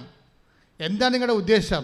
നാട്ടുകാരുടെ മേക്കെട്ട് കയറാനാണ്, അവരെക്കാൾ വലിയ കേമത്വം നടിക്കാനാണ് ഉദ്ദേശം എന്നുണ്ടെങ്കിൽ അത് ഫിലിപ്പിയർ 2:3. മത്സര്യമോ വ്യർത്ഥാഭിമാനമോ പോലും ഒന്നും ചെയ്യരുത്. കാര്യം എന്താണ്? അത് ലോകാരൂപിയാണ്. ഈ ആത്മാവിനെ സ്വീകരിക്കാൻ ലോകത്തിന് പറ്റത്തില്ല. 14-17 ശ്രദ്ധിക്കട്ടെ. Hallelujah hallelujah hallelujah hallelujah hallelujah hallelujah hallelujah hallelujah യേശുവേ നന്ദി. Hallelujah hallelujah. യോഹന്നാൻ 14:17 യോഹന്നാൻ 14:17 ഈ സത്യാത്മാവിനെ സ്വീകരിക്കാൻ ലോകത്തിന് സാധിക്കുകയില്ല. പറഞ്ഞേ, ഈ സത്യാത്മാവിനെ സ്വീകരിക്കാൻ ലോകത്തിന് സാധ്യമല്ല. എന്ന് വെച്ചാൽ എന്താ അർത്ഥം എന്നറിയാവോ? ലോക അരൂപിയിലാണ്, മത്സരത്തിലാണ് നിങ്ങൾ നയിക്കുന്നതെങ്കിൽ ആത്മാവിനെ സ്വീകരിക്കാൻ പറ്റത്തില്ല. ഇവിടെ വെച്ച് ചാപ്റ്റർ ക്ലോസ് ചെയ്യാൻ. ചില ആൾക്കാർക്ക് സാക്ഷ്യം പറയാൻ പറ്റും. ചില ആൾക്കാരുടെ ഉടമ്പടി നീലയാണ്. കുറേ നമുക്കറിയാമല്ലോ, ആദ്യത്തെ ഘട്ടത്തിൽ ഉടമ്പടി പച്ചയാണ്, രണ്ടാമത്തെ വർഷം ഉടമ്പടി നീലയാണ്, മൂന്നാമത്തെ വർഷം ഉടമ്പടി വെള്ളയാണ്, നാലാമത്തെ വർഷം ഉടമ്പടി ആഷ് കളറാണ്, മാതാവിൻ്റെ കളറാണ്. ഈ ആഷ് കളർ വരെ എത്തിയിട്ടും സാക്ഷ്യം പറയാൻ പറ്റുന്നില്ലെങ്കിൽ something is rotten somewhere else, എന്തോ ഒരു കുഴപ്പമുണ്ട്. അതാ വിഷയം. ഉടമ്പടിയുടെ കളർമാരുടെ കാര്യമില്ല, നിങ്ങളുടെ കളർ ആദ്യം മാറണം. മനസ്സിലായില്ലേ? അത് എവിടെയൊരു കുഴപ്പമുണ്ട്. ഇത്രയും നാളായിട്ട് ആ വിഷയത്തിൽ സമാധാനം ഇല്ലെന്നുണ്ടെങ്കിൽ ചില വിഷയങ്ങളെങ്കിലും അരൂപിയുടെ പ്രോബ്ലമാണ്. എന്താ കാര്യം? ഈ സത്യാത്മാവിനെ സ്വീകരിക്കാൻ, ഉടമ്പടി പ്രവർത്തിക്കുന്ന ആത്മാവിനെ സ്വീകരിക്കാൻ ലോകത്തിന് സാധ്യമല്ല. 14-17 എന്താണ്? ലോക അരൂപിയാൽ നയിക്കപ്പെടുന്നവർക്ക് പരിശുദ്ധാത്മാവിൻ്റെ പ്രവർത്തനം കിട്ടാൻ സാധ്യതയില്ല. അതുകൊണ്ട് ആദ്യമേ ലോകാരൂപിയിലാണ് നയിക്കപ്പെടുന്നത് എന്ന് നിങ്ങൾക്ക് തോന്നുന്നുണ്ടെങ്കിൽ ആ ലോകാരൂപിയുടെ ബന്ധനങ്ങൾ ഞങ്ങൾ നിങ്ങളോട് പറയത്തില്ല. വ്യഭിചാരം ചെയ്യരുതെന്നും പറയത്തില്ല. പറഞ്ഞിട്ടുണ്ട്, എവിടെ പറഞ്ഞിട്ടുണ്ട്. പാപത്തെ ഞങ്ങൾ ഒരിക്കലും കൃപാസന ധ്യാനങ്ങളിൽ പാപത്തെ ഞങ്ങൾ ഗൺ പോയിൻ്റ് കൊണ്ടുവരത്തില്ല. പക്ഷേ ദൈവസ്നേഹത്തെ കൊണ്ടുവരും. എന്താ കാര്യം വെച്ച് കഴിഞ്ഞാൽ ഇരുട്ടിനെ നമ്മൾ പഴിക്കത്തില്ല, വെളിച്ചത്തിൻ്റെ എണ്ണം കൂട്ടിക്കൊടുക്കും. അതെൻ്റെ കുമ്പസാരത്തിൽ ഞാൻ അങ്ങനെ ഈ കഴിഞ്ഞ 36 കൊല്ലമായിട്ട് ചെയ്തിരിക്കണത്. ആൾക്കാരെ പറഞ്ഞ് പാപം പറഞ്ഞ് പേടിപ്പിച്ച് കുറ്റബോധം ഉണ്ടാക്കി ചെമ്പരത്തിപ്പൂവ് വെച്ച് ഇവിടെ കൊടുത്ത് തുള്ളേണ്ട ആവശ്യമില്ല. ചില ധ്യാനഗ്രന്ഥത്തിലൊക്കെ മനുഷ്യൻ പോയപ്പോൾ വട്ടടിച്ച് വരുന്ന കാര്യം എന്താ? അവ ഇല്ലാത്ത പാപബോധമെല്ലാം കുത്തിക്കയറ്റി അതിനെ പ്രാന്താക്കി കളയും. നമ്മളങ്ങനെ പ്രാന്താക്കത്തില്ല. പക്ഷെ ഞങ്ങൾ ദൈവസ്നേഹത്തെക്കുറിച്ച് പറയുമ്പോൾ നിങ്ങൾ ദൈവസ്നേഹത്തെ അക്സെപ്റ്റ് ചെയ്യാൻ തയ്യാറാകണം. എന്താ കാര്യം എന്ന് വെച്ച് കഴിഞ്ഞാൽ ദൈവസ്നേഹം കുറയുന്ന അനുസരിച്ച് വെളിച്ചം കുറഞ്ഞാൽ, വെളിച്ചം കുറഞ്ഞ ഒരവസ്ഥയില്ല, ആ അവസ്ഥക്ക് ഇരുട്ടെന്ന പേര്. ക്ലിയർ അല്ലേ? വെളിച്ചം കുറഞ്ഞതെന്ന് പറഞ്ഞൊരവസ്ഥയില്ല, ആ അവസ്ഥയ്ക്കൊരു പേരെന്താണ്? It is darkness. അപ്പോൾ സിൻ അവിടെ ഉണ്ട്. അപ്പോൾ ഓട്ടോമാറ്റിക്കായിട്ട് നമ്മൾ ദൈവത്തിൻ്റെ സ്നേഹം നമ്മളിപ്പോൾ എന്തുകൊണ്ടാണ് അഭ്യാസങ്ങളുള്ളത് ഉടമ്പടിയിൽ? രോഗികളെ കാണുകയും പിന്നെ വസ്ത്രമില്ലാതെ വസ്ത്രം കൊടുക്കുകയും അതുപോലെ തന്നെ ഉപപ്രവർത്തനങ്ങൾ ചെയ്യുകയോ ഒക്കെ ചെയ്യുന്നതിൻ്റെ പിന്നിൽ എന്താ ഉദ്ദേശം? ദൈവസ്നേഹത്തെ ബൂസ്റ്റ് ചെയ്യുകയാണ്. നിങ്ങളുള്ള ദൈവസ്നേഹത്തെ ബൂസ്റ്റ് ചെയ്യുമ്പോൾ ഓട്ടോമാറ്റിക്കായിട്ട് നിങ്ങൾ എന്ത് ചെയ്യണം? ദൈവത്തെ സ്നേഹത്തെ ബൂസ്റ്റ് ചെയ്യുമ്പോഴുണ്ട് അതിൻ്റെ ഇഫക്റ്റായിട്ട് നിങ്ങളിലുള്ള ലോകാരൂപി സബ്സൈഡായി പോകണം. പക്ഷെ നിങ്ങൾ ദൈവസ്നേഹത്തിൻ്റെ പ്രവർത്തനങ്ങൾ ഓരോ കാര്യങ്ങൾ ചെയ്യുകയും ചെയ്യും. പണ്ടത്തെ വൈരാഗ്യം, വിദ്വേഷം, ചതി, അഹങ്കാരം, മുൻകോപം, കലഹം, ഭിന്നത, ഇങ്ങനെയുള്ള സംഭവങ്ങൾ നിലനിൽക്കുകയും ചെയ്യണമെങ്കിൽ വർക്കൗട്ട് ചെയ്യത്തില്ല. അതെന്താ വർക്കൗട്ട് ചെയ്യാത്തതെന്ന് വെച്ച് കഴിഞ്ഞാൽ നിങ്ങൾ ലോകാരൂപിയെ നയിക്കപ്പെടുന്നത് കൊണ്ട് തന്നെ ദൈവാരൂപിയുടെ പ്രവർത്തനങ്ങൾ അനുഭവവേദ്യമാകത്തില്ല. അപ്പോസ്തലന്മാരെന്താ പറഞ്ഞത്? അപ്പോസ്തലന്മാർ വന്നിട്ട് ഈശോയോട് എന്താ പറഞ്ഞത്? ഞങ്ങൾ അതായത് സ്വർഗത്തിൽ നിന്ന് അഗ്നി ഇറങ്ങി ഇവരെ നശിപ്പിക്കാൻ ഞങ്ങൾ കൽപ്പിക്കട്ടെ എന്നാണ്. ഈശോ തിരിച്ചു ചോദിച്ചത് എന്താണ്? You must discern what spirit leads U. നിങ്ങളെ വിവേചിച്ച് മനസ്സിലാക്കണം. എന്ത് അരൂപിയാണ്? ദുഷ്ടാരൂപിയാണോ, ദൈവാരൂപിയാണോ, രോഗാരൂപിയാണോ നിങ്ങളെ നയിക്കണമെന്ന് നിങ്ങൾ തന്നെ ചിന്തിക്കണം. അത് ഉടമ്പടി എടുക്കുന്ന ഓരോരുത്തരും ചിന്തിക്കേണ്ടതാണ്. ഇത് നോൻപ് കാലമാണ്. നോൻപ് കാലം സഭ ആരംഭിച്ചിരിക്കുന്നത് കൊണ്ടാണ് പരിശുദ്ധാത്മാവ് അച്ഛനിലൂടെ ഈ രീതിയിൽ ആത്മാവിനെ കഴുകുന്ന വിഷയത്തിൽ സംസാരിക്കണം. നിങ്ങൾ തിരിച്ചറിയണം. നമ്മൾ നയിക്കുകയും പഠിപ്പിക്കുകയും ചെയ്യുന്ന പരിശുദ്ധാത്മാവിന് ഒരു കയ്യടി കൊടുക്കട്ടെ. മക്കളെ, നമ്മുടെ സബ്ജക്റ്റ് എന്താണ്? നമ്മുടെ സബ്ജക്റ്റ് ഈശോ തുടങ്ങിയത് എങ്ങനെയാണ്? ഇത് ഞാൻ തുടങ്ങിയതല്ല, ആ വചനം കർത്താവ് തന്നതാണ്. 11:28 കർത്താവ് തന്നതാണ്. എന്താണ്? അധ്വാനിക്കുന്നവനെ പറഞ്ഞ് ഭാരം വഹിക്കുന്നവനെ എല്ലാവരും എൻ്റെ അടുക്ക് വരിക, ഞാൻ നിങ്ങളെ ആശ്വസിപ്പിക്കാം. ഞാൻ ശാന്തശീലനും വിനീത ഹൃദയനുമാണ്. എന്നിൽ നിന്ന് പഠിക്കുവേൻ, നിങ്ങൾക്ക് അപ്പോൾ ആശ്വാസം ലഭിക്കാം. ഈ ഡിപ്രഷന് എതിരെ വരുന്ന ദൈവത്തിൻ്റെ ചികിത്സ എന്താണ്? ആശ്വാസമാണ്. ആശ്വാസം എന്താണ്, എങ്ങനെ വരണത്? ആദ്യം തന്നെ മത്സരം ഒഴിവാക്കണം. പിന്നെ എന്താണ്? ശാന്തശീലന ഉണ്ടാകണം. വെച്ചാൽ ശാന്തശീല ടൈം അനുവദിക്കണമെന്ന് അർത്ഥം. ഓരോ വിഷയത്തിനും യു മസ്റ്റ് അതായത് സ്പെൻഡ് അതിൻ്റേതായിട്ടുള്ള ഒരു ടൈമുണ്ട്, അനുവദിക്കണം. നിങ്ങൾ മറ്റുള്ള കോമ്പറ്റീഷനിൽ മറ്റുള്ള വ്യക്തികളെ നിങ്ങൾ ടാർഗറ്റ് ചെയ്തിട്ട് അവരെക്കാൾ മുമ്പിൽ ഓടിയെത്താൻ വേണ്ടിയുള്ള ഒരു മിനിമം പ്രോഗ്രാമായിട്ട് നിങ്ങളുടെ ജീവിതവുമായിട്ട് ദൈവത്തിൻ്റെ അടുത്ത് വരരുത്. എന്നിൽ നിന്ന് പഠിക്കണം. ഇപ്പം എന്താ സംഭവിച്ചിരിക്കണത്? എന്താ സംഭവിച്ചതെന്ന് വെച്ചാൽ, ഇപ്പോൾ അപ്പോസ്തലന്മാർ സമറിയായി ചെന്നപ്പോൾ അവർ പറഞ്ഞ് നിങ്ങളുടെ കൈയും കാലും വെട്ടും, ഈ വഴിക്ക് വിടത്തില്ല, ഗുരുവല്ല, ആരായാലും വിടത്തില്ലെന്ന് പറഞ്ഞു. അപ്പോൾ അവർക്ക് വിറഞ്ഞ് തുള്ളി അവർ തിരിച്ചു വന്ന് സ്വർഗത്തിൽ നിന്ന് അഗ്നി ഇറങ്ങാൻ പറഞ്ഞു. അപ്പോൾ ഈശോ പറഞ്ഞത് എന്താണ്? വാട്ട് സ്പിരിറ്റ് ലീഡ്സ് യു, നിങ്ങൾക്ക് എന്ത് അരൂപിയാണ് നിങ്ങൾ നയിക്കണമെന്ന് നിങ്ങൾക്ക് അറിയത്തില്ല എന്ന് പറഞ്ഞു. അറിയത്തില്ലെന്ന് പറഞ്ഞിട്ട് എന്ത് ചെയ്ത്? 2 പേർക്ക് ഹീലിംഗ് ടൈം കൊടുത്തു. ഈശോയുടെ ആ സമീപനം നോക്കണം. ആ 2 കക്ഷികൾക്ക്, സമറിയക്കാർക്ക്, വടിതടി ആയുധത്തോടുകൂടി ഇവരെ വെട്ടിക്കൊല്ലാൻ വേണ്ടി നിൽക്കുന്ന സമറിയക്കാർക്കും സമറിയക്കാരുടെ മുമ്പിൽ ചെന്ന് പണി മേടിച്ച് അപ്പോസ്തലന്മാരുടെ മാനസികാവസ്ഥയ്ക്കും ഹീലിംഗ് ടൈം കൊടുത്തു. എങ്ങനെ ഈശോ ഹീലിംഗ് കൊടുത്തത്? Take the word of God 9:54. ശ്രുതികട ഹല്ലേലൂയ ഹല്ലേലൂയ ഹല്ലേലൂയ ഹല്ലേലൂയ യേശുവേ ഹല്ലേലൂയ കർത്താവേ നന്ദി ആരാധന സ്തുതി സ്തോത്രം യേശുവേ ഹല്ലേലൂയ ഹല്ലേലൂയ യേശുവേ 9:54-55 വായിച്ചോളൂ. ലൂക്ക 9:54. ഇത് കണ്ടപ്പോൾ ശിഷ്യന്മാരായ യാക്കോബും യോഹന്നാനും പറഞ്ഞു, കർത്താവേ, സ്വർഗത്തിൽ നിന്ന് അഗ്നി ഇറങ്ങി ഇവരെ നശിപ്പിക്കട്ടെ എന്ന് ഞങ്ങൾ പറയട്ടെയോ? ലൂക്ക 9:55. അവൻ തിരിഞ്ഞ് അവരെ ശാസിച്ചു. അവർ മറ്റൊരു ഗ്രാമത്തിലേക്ക് പോയി. അതാണ് പ്രശ്നം. ആ കേസ് എടുത്തില്ല. ആ വചനത്തിലുള്ള ഏറ്റവും വലിയ ന്യൂക്ലിയർ വചനം, അവൻ ഈ 2 പേരെ ലീവ് ചെയ്തു. അപ്പോസ്തലന്മാരുടെ ഡിമാൻഡ് ഒഴിവാക്കി, സമറിയക്കാരുടെ ഡിമാൻഡ് ഒഴിവാക്കി. അവനെന്ത് ചെയ്ത്? അവൻ മറ്റൊരു ഗ്രാമത്തിലേക്ക് പോയി. 2 കക്ഷികൾക്ക് ഹീലിംഗ് ടൈം കൊടുക്കുകയാണ്. 2 കക്ഷികൾക്ക്, സമറിയക്കാരും കുറച്ച് കഴിയുമ്പോൾ നന്നാകും. അതിൻ്റെ വിഷയം എന്താണ്? ഈ സമറിയക്കാരെ കുറച്ച് കഴിയുമ്പോൾ നന്നാകും. അവർക്ക് നന്നാകാനുള്ള സമയം കൊടുക്കുകയാണ്. അപ്പോസ്തലന്മാർ കൊടുത്തില്ലല്ല, അതല്ലേ പ്രശ്നം. ഈ അപ്പോസ്തലന്മാരും കുറച്ച് കഴിയുമ്പോൾ നന്നാകും. ടൈം കൊടുക്കണം. ചിലതിന് നമ്മൾ ടൈം അനുവദിക്കേണ്ടി വരും. ആ സമറിയക്കാരനെ തന്നെ ഈശോട് ഇത്തരം വെട്ടിക്കൊല്ലും എന്നൊക്കെ പറഞ്ഞ സമറിയക്കാരെ, പക്ഷേ കർത്താവ് അടുത്ത ശ്വാസത്തിൽ കഥ പറയുന്നുണ്ട്. എന്തിൻ്റെ കഥയാണ് പറയണത്? ഒരുത്തം വന്ന് ഈശോയോട് ചോദിക്കും, നിത്യജീവൻ പ്രാപിക്കാൻ ഞാൻ എന്ത് ചെയ്യണം? അപ്പോൾ ഈശോ പറഞ്ഞ്, നിയമത്തിൽ എന്താ എഴുതിയിരിക്കണത്? അപ്പോൾ പറഞ്ഞു, നീ എല്ലാത്തിനും ഒരു ദൈവത്തെ സ്നേഹിക്കണം, നിന്നെപ്പോൾ നിൻ്റെ അയൽക്കാരനെ സ്നേഹിക്കണം, നീ പോയി അതുപോലെ ചെയ്യുക. അപ്പോൾ അത് തിരിച്ചു വന്ന് ചോദിച്ചിട്ട് ആരാണ് അയൽക്കാരൻ? അപ്പോൾ കർത്താവ് കഥ പറയും. ആരാ കഥ പറയണത്? ഒരിക്കൽ ഒരു മനുഷ്യൻ ജെറുസലേമിൽ നിന്ന് ജെറീക്കോയിലേക്ക് പോവുകയാണ്. സമറിയായി കൂടി പോരെ, ജെറീക്കോയിലേക്ക് പോവുകയാണ്. അപ്പോൾ കള്ളമ്മയുടെ കയ്യിൽ അകപ്പെട്ടു. അപ്പോൾ അതിലൂടെ അകപ്പെട്ട് അവൻ അർത്ഥപ്പറനാക്കി തിരിച്ചു പോയി. അവൻ അതിലൂടെ ഒരു പുരോഹിതൻ പോയി, ലേവായം പോയി, ആരും മൈൻഡ് ചെയ്തില്ല. പിന്നെ ആര് വന്നു? സമറിയക്കാരൻ വന്നു. ഏത് സമറിയക്കാരനാണിത്? അവരെ വഴിവിടാഞ്ഞ സമറിയക്കാരൻ ഇവിടെ അവൻ്റെ കഥയിലെ ഏറ്റവും വലിയ ഉപവിപ്രവർത്തനക്കാരനാണ്. അതാണ് ഈശോ, അതാണ് ദൈവം, അതാണ് ദൈവാരൂപി, അതാണ് ദൈവാരൂപി നയിക്കപ്പെടുന്നത്. റോമ 8:14. ശ്രുതികട ഹല്ലേലൂയ. റോമ 8:14. ദൈവാത്മാവിനാൽ നയിക്കപ്പെടുന്നവരെല്ലാം ദൈവത്തിന്റെ പുത്രന്മാരാണ് എന്ന് പറഞ്ഞേ. ദൈവാത്മാവിനാൽ നയിക്കപ്പെടുന്നവരെല്ലാം ദൈവത്തിന്റെ പുത്രന്മാരാണ്. ഇത് കണ്ടില്ലേ?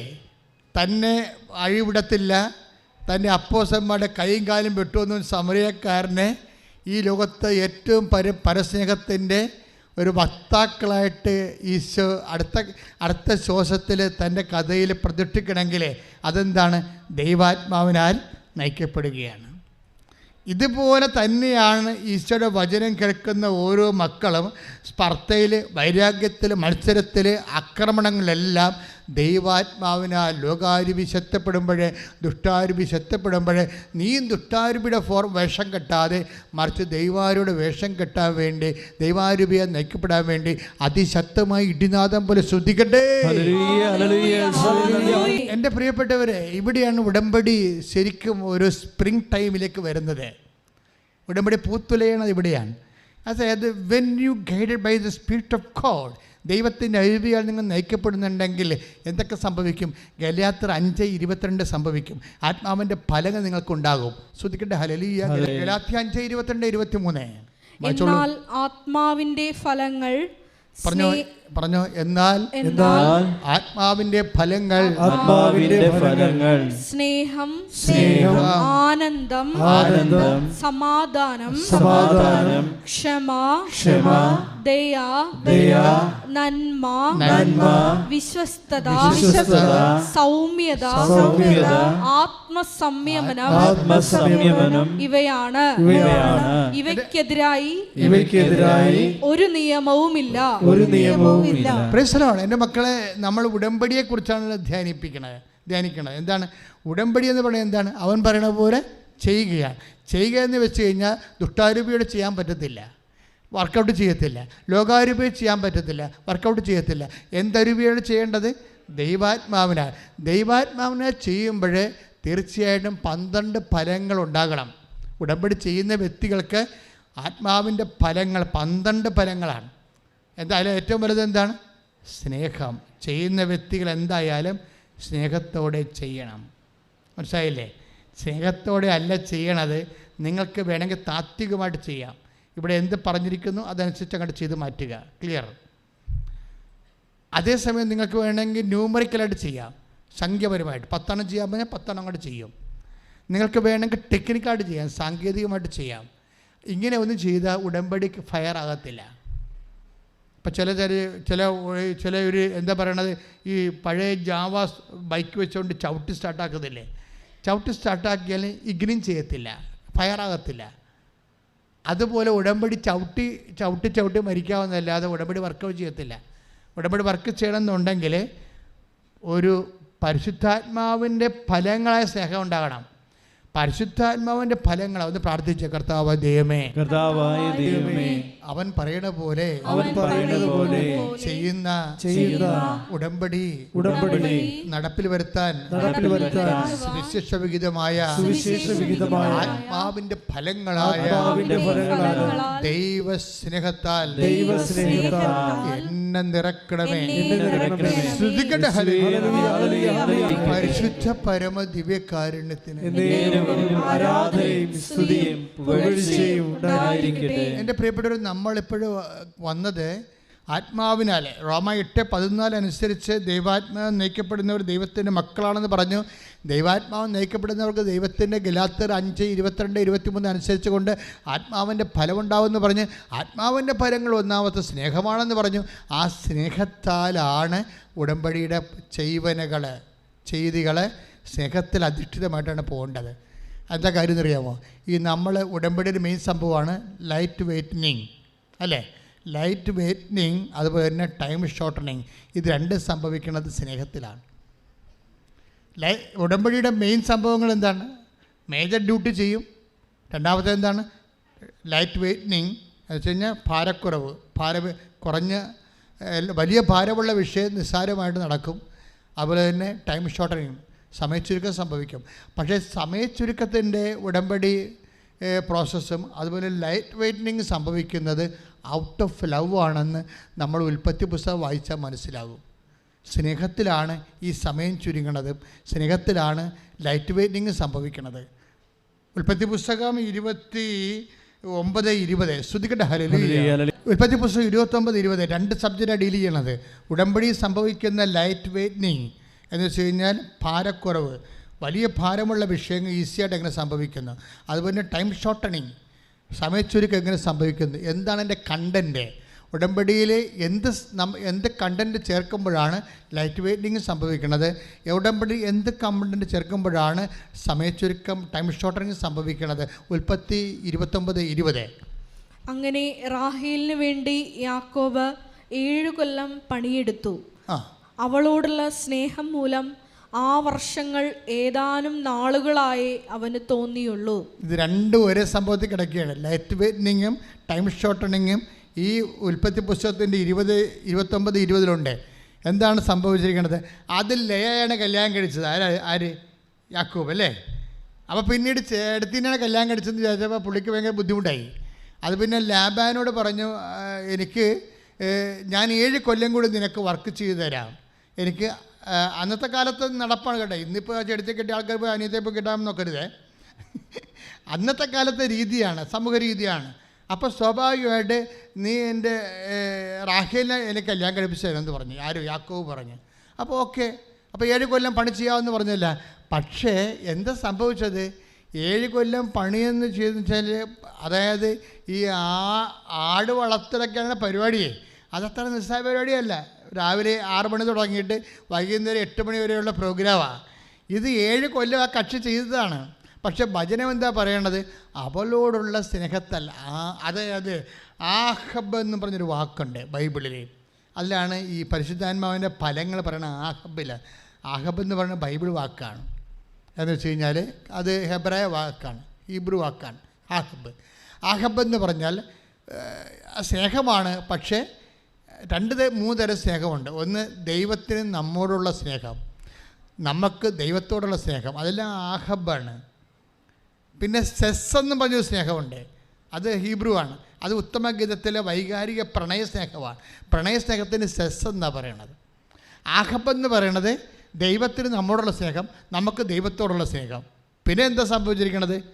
പിന്നെ ഒരു സ്നേഹം കൂടിയുണ്ട്. എന്ന് വെച്ച് കഴിഞ്ഞാൽ 2 വ്യക്തികൾ തമ്മിലുള്ള സ്നേഹം, അതിന് ആഹബാണ്.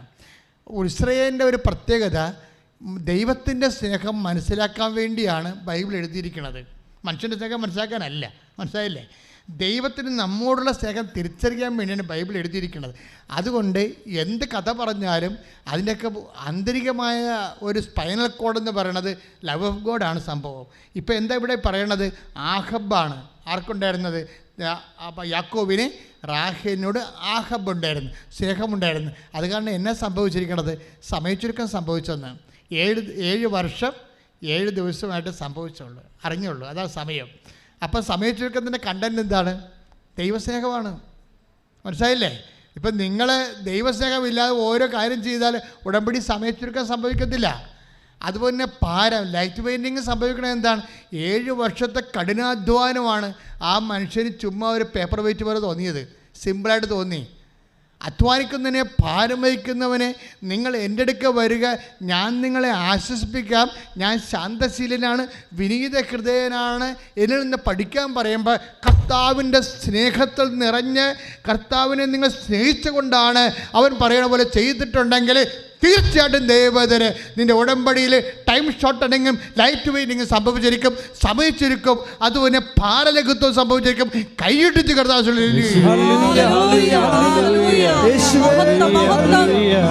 ശുദ്ധ പരമ ദിവ്യകാരുണ്യത്തിന്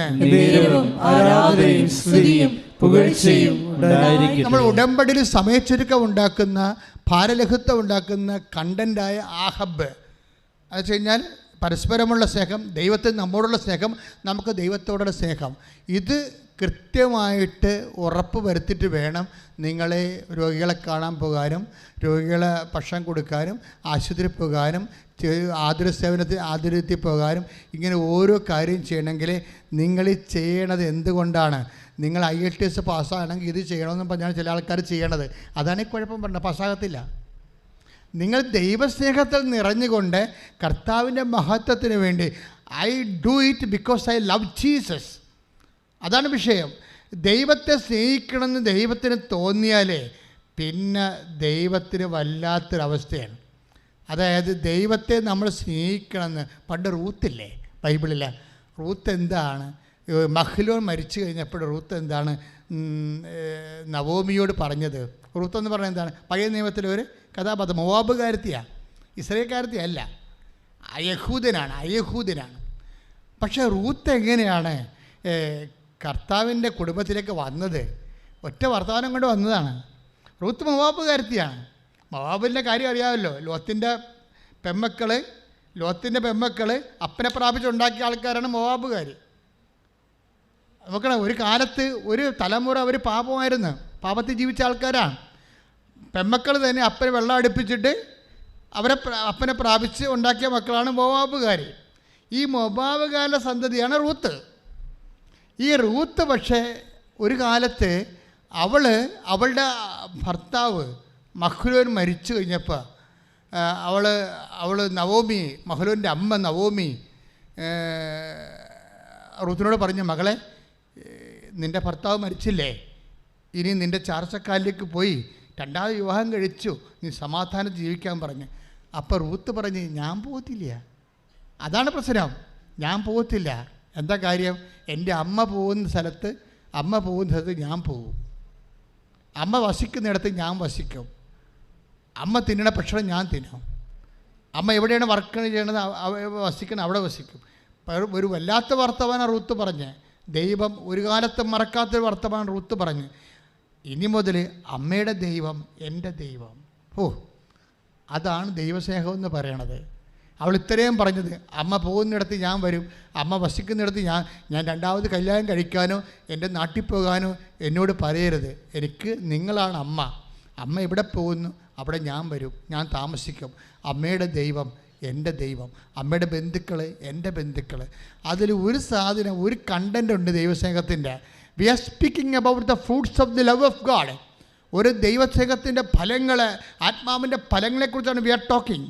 അപ്പോൾ നമ്മൾ സംസാരിക്കുമ്പോൾ റൂത്തിൻ്റെ വർത്തമാനം കേട്ട ഒരു ചെവിയുണ്ട്, ഒരു ആന ചെവിയും വെച്ചുകൊണ്ട് ഒരു ദൈവം ഈ വാക്ക് കേൾക്കാനിരിപ്പുണ്ട്, നമ്മുടെ വിശ്വാസത്തിൻ്റെ പകർച്ച കേൾക്കാനിരിക്കുന്നുണ്ട്. അവനത് കേട്ടു. എന്താണ് റൂത്ത് പറഞ്ഞത്? അമ്മയുടെ ദൈവം എൻ്റെ ദൈവം. ആ ദൈവം പിന്നെ എന്താ ചെയ്തതെന്നറിയാവോ? റൂത്ത് നവോമിയുടെ കൂടെ വന്ന് ബെത്ലഹേമിൽ താമസിക്കും. അപ്പം നവോമി പറയും, മകളെ, നമുക്ക് പട്ടിണിയല്ലേ, ക്ഷാമമല്ലേ നാട്ടിലെ, നീ കൊയ്ത്തുകാരുടെ കൂടെ പോ. നിനക്ക് കൊയ്ത്തൊന്നും അറിയാൻ പാടില്ല, കൊയ്ത്ത് നിന്നെ നിർത്തത്തുമില്ല, പക്ഷെ കാലാപെറുക്കാൻ ചിലപ്പോൾ നിന്നെ അനുവദിക്കും. കാലാപെറുക്കാൻ വെച്ചാൽ കൊയ്ത്തുകാർ കൊയ്ത്ത് പോകുമ്പോൾ അതിൻ്റെ പുറകെ കൊയ്യുമ്പോൾ വീണു പോകണ കതിരുകളും പതിരുകളും ഒക്കെ പെറുക്കാൻ ചിലപ്പോൾ. അപ്പോൾ എന്തുമാത്രം പട്ടിണിയാണ് നാട്ടിൽ. ഈ പട്ടിണിക്കാലത്താണ് അവൾ അമ്മയുടെ ദൈവം എൻ്റെ ദൈവം, പട്ടിണിയെങ്കിൽ പട്ടിണി, അമ്മയുടെ ദൈവം എൻ്റെ ദൈവം. നോക്കിയേ, ഒന്നും നേടാൻ വേണ്ടിയല്ല, ദൈവത്തെ സ്നേഹിക്കാൻ വേണ്ടി അമ്മയെ സ്നേഹിച്ച ഒരു വ്യക്തിയുടെ കഥയാണ് ബൈബിൾ. ശ്രദ്ധിക്കട്ടെ.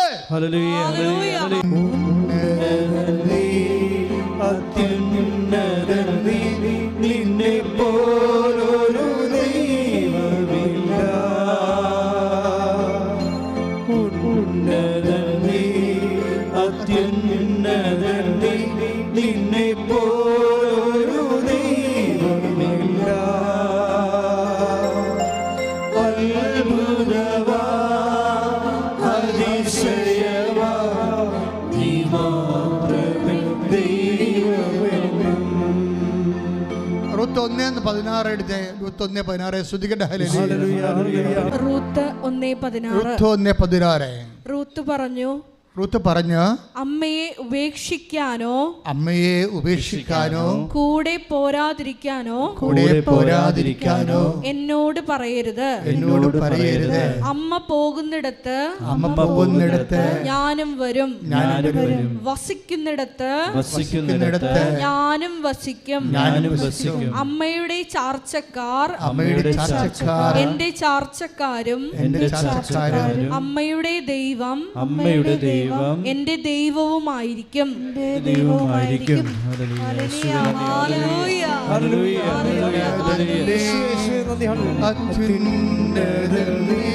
നിന്നെ പോലൊരു ദൈവമില്ല, ഉന്നതൻ നീ, അത്യുന്നതൻ നീ, നിന്നെ പോലൊരു ദൈവമില്ല. അത്ഭുതവാ, അതിശയവാ, നീ മാത്രമേ ദൈവമെന്ന് 1:16 ഇവിടെ പ്രകടിപ്പിച്ചൊരു ദൈവസ്നേഹമില്ലേ? ഞാൻ പറഞ്ഞില്ലേ, ദൈവം ആനച്ചെവിയും കൊണ്ടിരിക്കുകയാണ് നിൻ്റെ വർത്തമാനം എന്ന് കേൾക്കാൻ. നീ ദൈവത്തെ സ്നേഹിക്കുന്നുവെന്ന് ദൈവത്തിന് ഒരിക്കൽ തോന്നിയാൽ പിന്നെ ഒരിക്കൽ നീ ആയിരിക്കത്തില്ല. ഇവിടെ എന്താ സംഭവിച്ചിരിക്കുന്നറിയാവോ? ഇനി ശേഷം റൂത്തിനെ നയിക്കുന്നത് ആരാണെന്നറിയാവോ? നവോമിയല്ല. അവൾ വിശ്വാസം പ്രഖ്യാപിച്ച് സ്നേഹം പ്രകടിപ്പിച്ച ദൈവമാണ്. അത് വായിക്കണമെങ്കിൽ റൂത്ത് 2:3 വായിച്ചേ. ശ്രദ്ധിക്കട്ടെ. റൂത്ത് 2:3. അവൾ പറഞ്ഞു, പൊയ്ക്കൊള്ളുക. റൂത്ത് വയലിൽ ചെന്ന് കൊയ്ത്തുകാരുടെ പിറകെ കാലാപിറക്കി. എലിമലേക്കിന്റെ കുടുംബത്തിൽപ്പെട്ട ബോവാസിന്റെ വയലിലാണ് അവൾ എത്തിച്ചേർന്നത്. ഇത് നവോമി എത്തിച്ചതല്ല, ഇത് ആരാണെന്നറിയാം? ബോവാസിന്റെ വയലിൽ ഒന്ന് വായിച്ചേ. എലിമലേക്കിന്റെ കുടുംബത്തിൽപ്പെട്ട ബോവാസിന്റെ വയലിലാണ് അവൾ എത്തിച്ചേർന്നത്. എത്തിച്ചേർന്നതല്ലേ, എത്തിച്ചേർത്തതാ. അവിടെയാണ് പ്രശ്നം. അത് നവോമിയല്ല.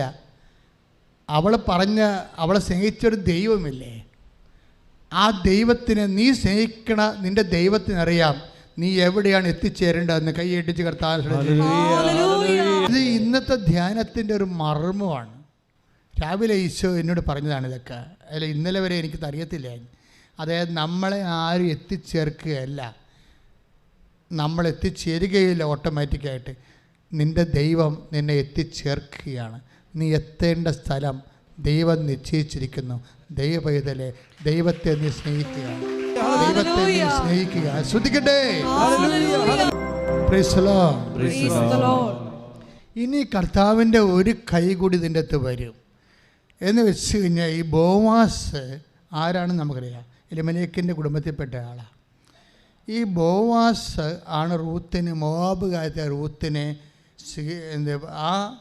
ആ പാടശേഖരത്തിലാണ് ചെല്ലാൻ ദൈവം ഗൈഡ് ചെയ്തത്. എന്നിട്ട് ബോവാസിനെ കുറിച്ച് വന്ന് നവോമിയോട്, അമ്മായിയമ്മയോട് പറഞ്ഞു, ഇന്ന് ബോവാസിൻ്റെ പാടത്തിലാണ് ഞാൻ ചെന്നതെന്ന് പറയും. അപ്പോഴുടനെ നവോമിക്ക് കത്തും. ബോവാസ് നവോമിയുടെ ഒരു അകന്ന ബന്ധുവാണ്. അപ്പോൾ നവോമി പിന്നെ കുറച്ച് കാര്യങ്ങൾ പറയും. കാര്യം നവോമിക്ക് പരിശുദ്ധാത്മാവ് നിറഞ്ഞിട്ട് പറയും. നവോമി റൂത്തിനോട് പറയത്തില്ല, പക്ഷേ നവോമിക്ക് മനസ്സിലാകും ദൈവം എങ്ങോട്ടാണ് ഇവളെ കൊണ്ടുപോകുന്നതെന്ന്. അവസാനം ബോവാസിനെ കല്യാണം കഴിക്കാനുള്ള ഒരു ആഗ്രഹം നവോമി പറഞ്ഞിട്ട് റൂത്ത് പ്രകടിപ്പിക്കും. അപ്പോൾ ബോവാസ് പറയുന്ന ഒരു കാര്യമുണ്ട്, മകളെ എന്നാണ് വിളിക്കണം. അപ്പോൾ അതൊരു അപ്പൻ്റെ പ്രായമുണ്ടെന്ന് അർത്ഥം. മനസ്സിലായില്ലേ? മകളെ എന്ന് വിളിക്കണേ. ബോവാസ് ആരാ? റൂത്തിന് പ്രായം കുറവാണ്. 10-20 വയസ്സേ ഉള്ളൂ. അയാൾക്ക് 10-60 വയസ്സുണ്ട്. അത് മകളെന്നാണ് വിളിക്കണം. അപ്പം തന്നെ മനസ്സിലാകണ്ടേ? ഇതിനകത്ത് കുറേ കാര്യങ്ങൾ ദൈവം നമ്മോട് പറയാതെ പറയുന്നുണ്ട്. മകളെ, നീ നല്ലവളാണ്, പക്ഷെ നിന്നെ സ്വീകരിക്കാൻ എന്നേക്കാൾ അവകാശമുള്ള ആൾക്കാർ നിൻ്റെ കുടുംബത്തിലുണ്ട്. അതാണ് എന്തൊരു ന്യായമായ ഒരു മനുഷ്യനാണ് അയാൾ.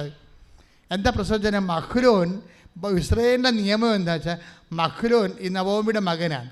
മരിച്ചാൽ അവൻ്റെ വസ്തുക്കൾ കടത്തിപ്പോയതാണ്. അപ്പോഴേ അവൻ്റെ വൈഫിനെ സ്വീകരിക്കുന്നവൻ കടത്തിൽ നിന്ന് വസ്തുവിനെ വീണ്ടെടുക്കേണ്ടി വരും. അപ്പോഴാ വസ്തുവിനെ വീണ്ടെടുക്കുന്നവർക്ക് മാത്രമേ അവൻ്റെ വൈഫിനെ കല്യാണം കഴിക്കാൻ പറ്റത്തുള്ളൂ.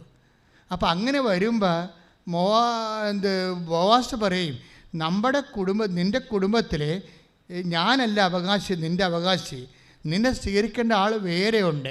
അവന് പറ്റത്തില്ലെന്ന് പറഞ്ഞാൽ മാത്രമേ രണ്ടാം അവകാശമായിട്ട് എനിക്ക് വരത്തുള്ളൂ. അതുകൊണ്ട് നീ ധൈര്യമായിട്ട് പോ. നാളെ പട്ടണത്തിലെ പ്രമാണിമാരെ വിളിച്ചു കൂട്ടിയിട്ട് ഈ ആളെ നിൻ്റെ അവകാശം, നിൻ്റെ മഹ്ലോൻ്റെ സ്ഥാനത്ത് അവൻ്റെ കുടുംബത്തിൻ്റെ വസ്തുവല്ലേ, അത് വീണ്ടെടുക്കേണ്ടതാണ്, നഷ്ടപ്പെടാൻ പാടില്ല.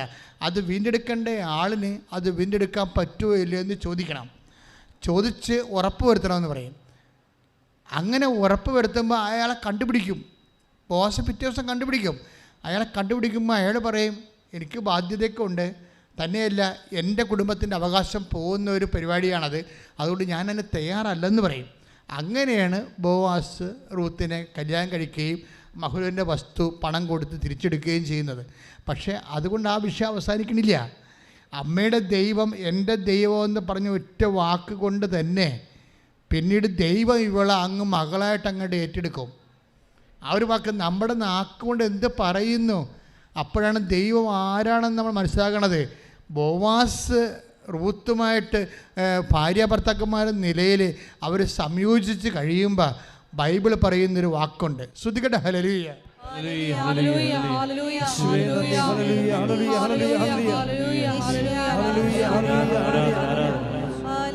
റൂത്ത് 4:13 ശ്രദ്ധിക്കട്ടെ. ഹല്ലേലൂയ. ബോവാസ് റൂത്തിനെ സ്വീകരിച്ചു. അവൾ അവന്റെ ഭാര്യയായി. അവൻ അവളെ പ്രാപിച്ചു. കർത്താവിന്റെ അനുഗ്രഹത്താൽ അതാണ് പ്രശ്നം. അവൾ ഗർഭിണിയായി ഒരു പുത്രനെ പ്രസവിച്ചു. ഇവർക്ക് 60 വയസ്സും 60 കൂടെ വയസ്സും ഇവർക്ക് 16 വയസ്സുമാണ്. ഇവിടെ എന്താ പ്രശ്നം? കുട്ടികളുണ്ടാകാൻ സാധ്യതയില്ല. കുട്ടികളുണ്ടാകാൻ സാധ്യതയില്ലെന്നുണ്ടെങ്കിലും അമ്മയുടെ ദൈവം എൻ്റെ ദൈവം എന്ന് പറഞ്ഞില്ലേ, വിശ്വാസം പ്രഖ്യാപിച്ചില്ലേ. അതുകൊണ്ടാണ് റൂത്ത് 4:13 പറയണത്. അവൻ അവളെ പ്രാപിച്ചു. പക്ഷേ അതിൻ്റെ പേരിൽ സ്വാഭാവികമായിട്ടുണ്ടായ ജൈവശാസ്ത്രപ്രകാരമുള്ള ജഡിക സന്തതിയല്ല ജനിച്ചിരിക്കണത്. ആരാ ജനിച്ചിരിക്കണത്? കർത്താവിൻ്റെ അനുഗ്രഹത്താൽ. പറഞ്ഞേ, വായിച്ചോളൂ. കർത്താവിന്റെ അനുഗ്രഹത്താൽ അവൾ ഗർഭിണിയായി. കർത്താവിന്റെ അനുഗ്രഹത്താൽ അവൾ ഗർഭിണിയായി ഒരു പുത്രനെ പ്രസവിച്ചു. ഇവിടെ എന്താണ് ഇന്ന് 28-26 വയസ്സുള്ള ആൾക്കാർ എന്തുകൊണ്ടാണ് 26 വയസ്സ് ആയിട്ട് മക്കളില്ല? എന്താണ് ഉടമ്പടി എടുക്കുമ്പോൾ മക്കളുണ്ടാകണത്? ഇപ്പോൾ കഴിഞ്ഞ ദിവസത്തുള്ള സാക്ഷ്യം എന്താ? ഒറ്റ ലൈറ്റ് ക്യാൻഡലാണ് 12 കൊല്ലം മക്കൾ കഴിഞ്ഞവർക്ക് ഒറ്റ ലൈറ്റ് ക്യാൻഡലിൽ എന്താണ് മക്കളുണ്ടാകണത്? അതെന്ന് വെച്ച് കഴിഞ്ഞാൽ നിങ്ങളുടെ പ്രായമോ, നിങ്ങൾക്ക് ബീജമുണ്ടോ, അണ്ടമുണ്ടോ, അല്ലെങ്കിൽ ഗർഭപാത്രം ചുരുങ്ങിയതാണോ വലുതാണോ, ഇതൊന്നും കർത്താവിന് പ്രശ്നമല്ല. നിങ്ങളുടെ പ്രായം കവിഞ്ഞവരാണ്, നിങ്ങളുടെ രണ്ടുപേരെയും പ്രായം കവിഞ്ഞതാണ്, ഇതൊന്നും വേദപുസ്തകം കാര്യമാക്കുന്നില്ല. കാര്യമാക്കണത് എന്താണ്? കർത്താവിൻ്റെ അനുഗ്രഹം നിങ്ങൾക്കുണ്ടോ? കർത്താവിൻ്റെ അനുഗ്രഹം ഉണ്ടാകണമെങ്കിൽ എന്ത് ചെയ്യണം? ദൈവത്തെ സ്നേഹിക്കണം. അമ്മയുടെ ദൈവം എൻ്റെ ദൈവം എന്ന് പറഞ്ഞ ഒരു മനസ്സില്ലേ, അതാണ് നിങ്ങളുടെ ദൈവത്തിൻ്റെ അനുഗ്രഹത്തിൻ്റെ അടിസ്ഥാനം. ശ്രദ്ധിക്കട്ടെ. ഹല്ലേലൂയ. ഇതെന്താ പ്രോബ്ലം എന്ന് വെച്ച് കഴിഞ്ഞാൽ, ഇപ്പം നിങ്ങൾക്ക് അഹബ് എന്ന് പറയുന്ന ദൈവസ്നേഹത്തിലാണ് ഉടമ്പടിയുടെ 3 കാര്യങ്ങൾ നടക്കുന്നത്. അഹബിന് ബോവാസിന് വയസ്സെത്രയാണ്? 60 മേൽ വയസ്സാണ്. റൂത്തിന് 20 വയസ്സാണ്. ഇവർക്ക് കുഞ്ഞുങ്ങളുണ്ടാകാനുള്ള സാധ്യത വളരെ കുറവാണ്. പക്ഷേ എങ്ങനെ കുഞ്ഞുങ്ങൾ ഉണ്ടാകണത്? റൂത്ത് 4:13 അനുസരിച്ചുകൊണ്ടാണ്. എന്തുകൊണ്ടാണ്? കർത്താവിൻ്റെ അനുഗ്രഹത്താൽ. അതിന് റൂത്ത് എന്തുകൊണ്ടാണ് റൂത്തിന് ആ അനുഗ്രഹം കിട്ടാൻ കാര്യം എന്താണ്? ദൈവത്തോടുള്ള അവളുടെ സ്നേഹമാണ്. അപ്പോഴെന്താണ്? ബോവാസിന് 60 വയസ്സുണ്ട്, മെരിട്ടില്ല. അതാണ് സംഭവം. ഉടമ്പടിയുടെ മെയിൻ സബ്ജക്റ്റാണത്. ബോവാസിന് കുട്ടി ഉണ്ടാകാനുള്ള മെരിട്ടില്ല, പ്രായം കവിഞ്ഞ ആളാണ്. പക്ഷേ നോട്ട് ബൈ മെറിറ്റാണ് ഇത് വർക്ക് ചെയ്യേണ്ടത്, ബട്ട് ബൈ ഗ്രേസ്. അതാണ് കർത്താവിൻ്റെ അനുഗ്രഹത്താൽ. അതാണ് 2-3 കൈയടിച്ച് കർത്താവിനെ ശ്രദ്ധിക്കട്ടെ. ഉടമ്പടി ഒന്നാമതായിട്ട് വർക്ക് ചെയ്യണത് ഗലാത്യർ 5:22 അനുസരിച്ചുള്ള ആഹബ് അനുസരിച്ചാണ്. സ്നേഹം, ദൈവസ്നേഹം അനുസരിച്ചാണ് വർക്ക് ചെയ്യണത്. ദൈവസ്നേഹമാണ്. നിങ്ങൾ എന്ത് ഉടമ്പടി പ്രകാരം ചെയ്താലും മിനിമം ദൈവസ്നേഹം ഉണ്ടാകണം. ദൈവസ്നേഹത്തിൻ്റെ നിലവാരം കൂടുന്നതനുസരിച്ച് കൊണ്ട് നോട്ട് ബൈ മെറിറ്റ് വർക്ക് ചെയ്യും. ഇപ്പോൾ മക്കളില്ലാത്ത ഒരു 10 പേര് കുടുംബങ്ങൾ ഒരു ദിവസം ഇവിടെ വരും. പക്ഷേ ഈ മക്കളില്ലാത്തവർ വരുമ്പോൾ നിങ്ങൾ ഓർക്കരുത് അച്ഛൻ്റെ ബ്ലെസ്സിങ് കൊണ്ടാണ് ഇത് വർക്ക് ചെയ്യണമെന്ന്. ആ ചിലപ്പോൾ കുറച്ച് 10-20% ബാക്കി 80% ദൈവസ്നേഹത്തിലാണ് വർക്ക് ചെയ്യണത്. അതുകൊണ്ട് നിങ്ങൾ ചെയ്യുന്ന അവൻ പറയണ പോലെ ചെയ്യുന്ന ഉടമ്പടി പ്രസംഗം എല്ലാം ആഹബ് കൊണ്ടാണ് ടൈം ഷോർട്ടണിങ് ചെയ്യണത്, ആഹബ് കൊണ്ടാണ് ലൈറ്റ് വെയിറ്റിംഗ് ചെയ്യണത്, ആഹബ് കൊണ്ടാണ് ദൈവസ്നേഹം കൊണ്ടാണ് not by merit but by ഗ്രേസിൽ ഉടമ്പടി ആക്ടിവേറ്റ് ചെയ്യണത്. കൈയടിച്ച് കർത്താവിനെ എഴുന്നേൽക്കുക. എല്ലാവരും എഴുന്നേൽക്കുക. രോഗസൗഖ്യ പ്രാർത്ഥനയുടെ സമയമാണ്. സന്തോഷമായി നിൽക്കണം കേട്ടോ. നിങ്ങളെ സാക്ഷ്യങ്ങൾ കേട്ടാൽ മനസ്സിലാകുമല്ലോ. ഈ സമയത്ത് കർത്താവ് ഒത്തിരി പേരെ സുഖപ്പെടുത്തുന്ന എല്ലാവരും വന്ന് സാക്ഷ്യം പറയും. ഇവിടെ മാത്രമല്ല, ഓൺലൈനിൽ വിവിധ ഭൂഖണ്ഡങ്ങളിൽ താമസിക്കുന്നവരെ പോലും ഈ സമയത്ത് കർത്താവ് സുഖപ്പെടുത്തും. അതുകൊണ്ട് സന്തോഷമായി വേണം നിൽക്കാൻ. അമ്മ മാതാവ് ജീവനോടെ പ്രത്യക്ഷപ്പെട്ട ഇടത്താണ് നിൽക്കണമെന്ന് ഓർക്കണം. 10,000 കണക്കിന് ആരാധന നടന്നിട്ട് ലക്ഷക്കണക്കിന് മനുഷ്യർ സൗഖ്യപ്പെട്ട് ഇന്ന് ലോകം മുഴുവനും സുവിശേഷ വേല നടത്തുന്ന ദൈവത്തിൻ്റെ പുണ്യഭൂമിയിൽ നിൻ്റെ കണ്ണീരിൻ്റെ കാലത്ത് നിന്നെ വിളിച്ചത് കർത്താവാണ്. കൈയടിച്ച് കർത്താവാണ്.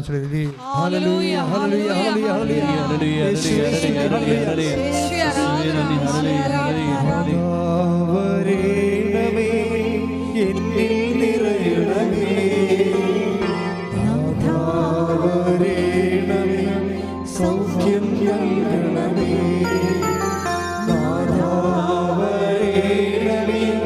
എന്നിൽ നിറയണമേ,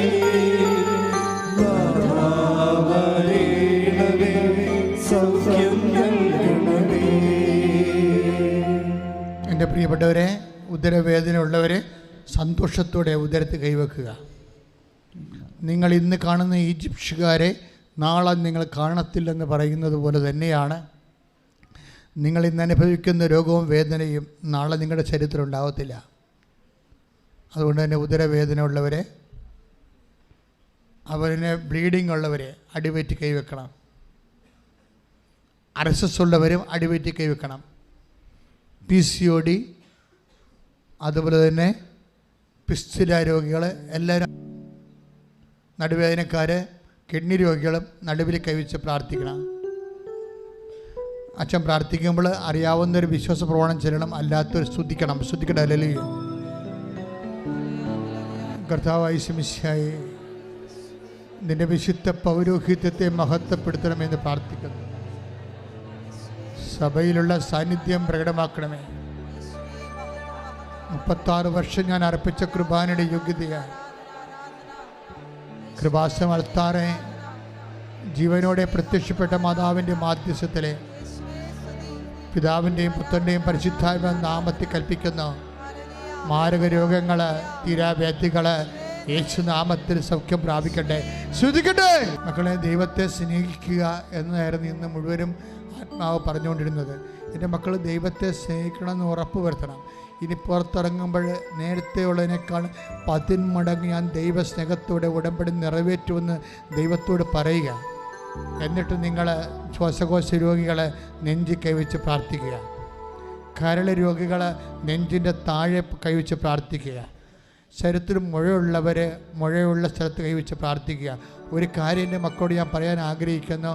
നിങ്ങൾക്ക് രോഗമില്ലെങ്കിലും നിങ്ങളുടെ ബന്ധുക്കൾക്ക് രോഗമുണ്ടോ, നിങ്ങൾ കരുതുന്നവർക്ക് രോഗമുണ്ടെങ്കിൽ അവരുടെ പേരിൽ നിങ്ങൾ അവർക്ക് രോഗം എവിടെയാണോ ആ ഭാഗം നിങ്ങളുടെ ശരീരത്തിൽ കണ്ടെത്തിക്കൊണ്ട് അവർക്ക് വേണ്ടി ദൈവസ്നേഹത്തോട് സ്തുതിക്കട്ടെ. സ്തുതിക്കട്ടെ. ഹല്ലേലൂയ. ഒന്നും സാധ്യമില്ലാത്തവരെ ഈശോ, എല്ലാം സാധ്യമായവരെ ഈശോ, ഹൃദയ രോഗികൾ, കരൾ രോഗികൾ, ശ്വാസകോശ രോഗികൾ, ടോൺസൈറ്റ് രോഗികൾ, തൈറോയ്ഡ് രോഗികൾ, ഈശോ ഈശോ ഈശോ സ്പർശിക്കണമേ കർത്താവേ. ശ്വാസകോശങ്ങളെ കഴുകണമേ കർത്താവേ. യേശു ശ്വാസകോശങ്ങൾ കഴുകണ കർത്താവേ. ഹൃദയത്തിൻ്റെ വാൽവുകൾ, ബ്ലോക്കുകൾ യേശുക്രിസ്തു നാമത്തിൽ നീങ്ങിപ്പോകട്ടെ. ഹൃദയത്തിൻ്റെ വാൽവുകൾ, കരളിൻ്റെ വീക്കങ്ങൾ യേശുവിൻ്റെ നാമത്തിൽ, കിഡ്നി വീക്കങ്ങൾ, കിഡ്നി ചുരുങ്ങുന്നത് യേശുവിൻ്റെ നാമത്തിൽ നീങ്ങിപ്പോകട്ടെ. ശ്രദ്ധിക്കട്ടെ.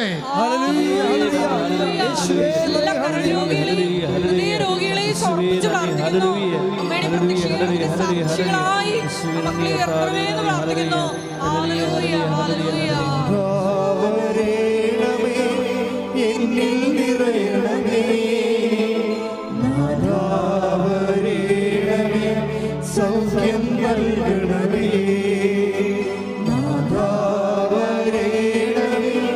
എന്നിൽ നിറയണമേ,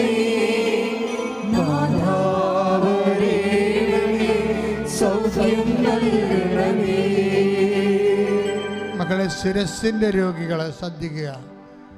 നിങ്ങൾ തന്നെയല്ല കേട്ടോ, നിങ്ങളുടെ ബന്ധുക്കൾക്ക് വേണ്ടിയും പ്രാർത്ഥിക്കണം. എന്നിട്ട് സാക്ഷ്യം പറഞ്ഞ് ദൈവത്തെ മഹത്വപ്പെടുത്തിക്കളാന്ന് മുൻകൂർ പറഞ്ഞുള്ളൂ. കണ്ണ് കാണാൻ കാഴ്ചക്കുറവുള്ളവരെ, ചെവിയിൽ നിന്ന് പഴുപ്പ് വരുന്നവരെ, ചെവി കേൾക്കാൻ പാടില്ലാത്തവരെ, അതുപോലെ തന്നെ മുടി കൊഴിച്ചിലുള്ളവർ, വല്ലാത്ത രീതിയിൽ മുടി കൊഴിഞ്ഞു പോയിരുന്നവർ, കീമോ എടുത്തതിൻ്റെ പേരിൽ മുടി കൊഴിഞ്ഞു പോകുന്നവർ, ടോൺസൈറ്റ് രോഗികൾ, തൈറോയ്ഡ് രോഗികൾ, മൂക്കിൻ്റെ പാലത്തിന് വളവുള്ളവർ, സൈനസൈറ്റിസിൻ്റെ അസുഖമുള്ളവർ, മൂക്കിൽ ദശ വളരുന്നവർ, എല്ലാവരും, തൊണ്ടയ്ക്ക് ക്യാൻസർ ഉള്ളവർ, മുഴയുള്ളവർ, പല്ലിന് വേദനയുള്ളവർ, ഇളകി നിൽക്കുന്നവർ, മോണക്ക് പഴുപ്പുള്ളവരെ എല്ലാവരും ശിരസ് കൈവച്ചുകൊണ്ട് ശക്തമായ സൗഖ്യത്തിനായി ശ്രദ്ധിക്കട്ടെ. എൻ്റെ കർത്താവേ, നിന്റെ വിശുദ്ധമായ പൗരോഹിത്യത്തെ മഹത്വപ്പെടുത്തുന്നത് പ്രാർത്ഥിക്കുന്ന കർത്താവേ, സഭയിലുള്ള സാന്നിധ്യം പ്രകടമാക്കണം പ്രാർത്ഥിക്കുന്നു. 36 വർഷം ഞാൻ അർപ്പിച്ച കുർബാനയുടെ യോഗ്യതയാൽ കൃപാസ്ഥാനെ ജീവനോടെ പ്രത്യക്ഷപ്പെട്ട മാതാവിൻ്റെ മാധ്യസ്ഥത്തിൽ പിതാവിൻ്റെയും പുത്രൻ്റെ പരിശുദ്ധാത്മാവിൻ്റെ നാമത്തിൽ ശിരോരോഗങ്ങൾ, മാർഗരോഗങ്ങൾ, തിരാവേദികൾ യേശുവിൻ്റെ നാമത്തിൽ മാറിപ്പോകട്ടെ. ശ്രുതിക്കട്ടെ.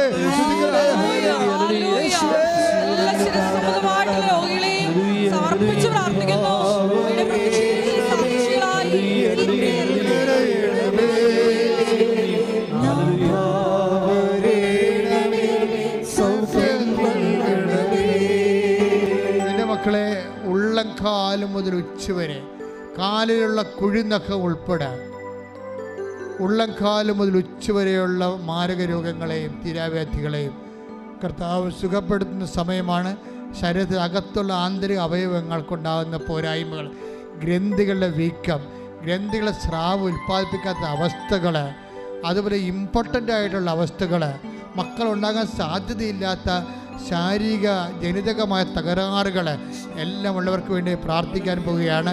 അതുപോലെ വാദരോഗികൾ, അതുപോലെ തന്നെ നടക്കാൻ പാടില്ലാത്തവർ, അസ്ഥി വേദനയുള്ളവർ, അസ്ഥി ദ്രവിക്കുന്നവർ, അസ്ഥി ഉരുക്കമുള്ളവർ, വെള്ളപ്പൊക്കമുള്ളവർ, വൈറ്റ് ഡിസ്ചാർജ് ഉള്ളവർ, പീരീഡ്സ് വന്നാൽ ഒരിക്കലും മാറാതെ ദിവസങ്ങളോളം ബ്ലഡായിട്ട് ബ്ലഡ് പോകുന്നവർ, അതുപോലെ തന്നെ സ്രാവരോഗങ്ങൾ, മൂത്രമറിയാതെ പോകുന്നവർ, മലമറിയാതെ പോകുന്നവർ, കിടപ്പ് രോഗികൾ, അതുപോലെ തന്നെ ചെവിന്ന് പഴുപ്പ് പോകുന്നവർ, അതുപോലെ തന്നെ എപ്പോഴും ജലദോഷം വിട്ടുമാറാത്തവർ, അലർജി രോഗികൾ, അവിടെയെല്ലാം കൈകളെ സുസ്ഥിക പോലെ വെച്ചുകൊണ്ട് മുഴുവൻ ശരീരത്തെ കർത്താവിനെ ഏൽപ്പിച്ചുകൊണ്ട് മാതാവിൻ്റെ മധ്യസ്ഥത്തിൽ ശ്രുതിക്കട്ടെ.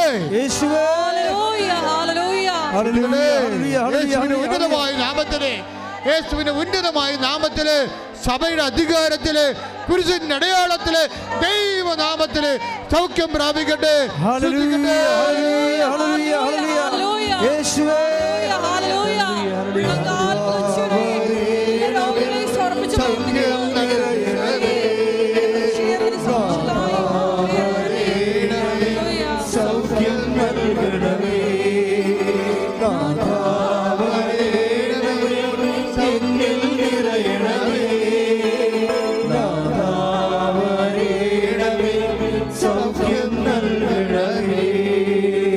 പരമ ദിവ്യകാരുണ്യത്തിന് ആരാധനയും സ്തുതിയും പുകഴ്ചയും ഉണ്ടായിരിക്കട്ടെ.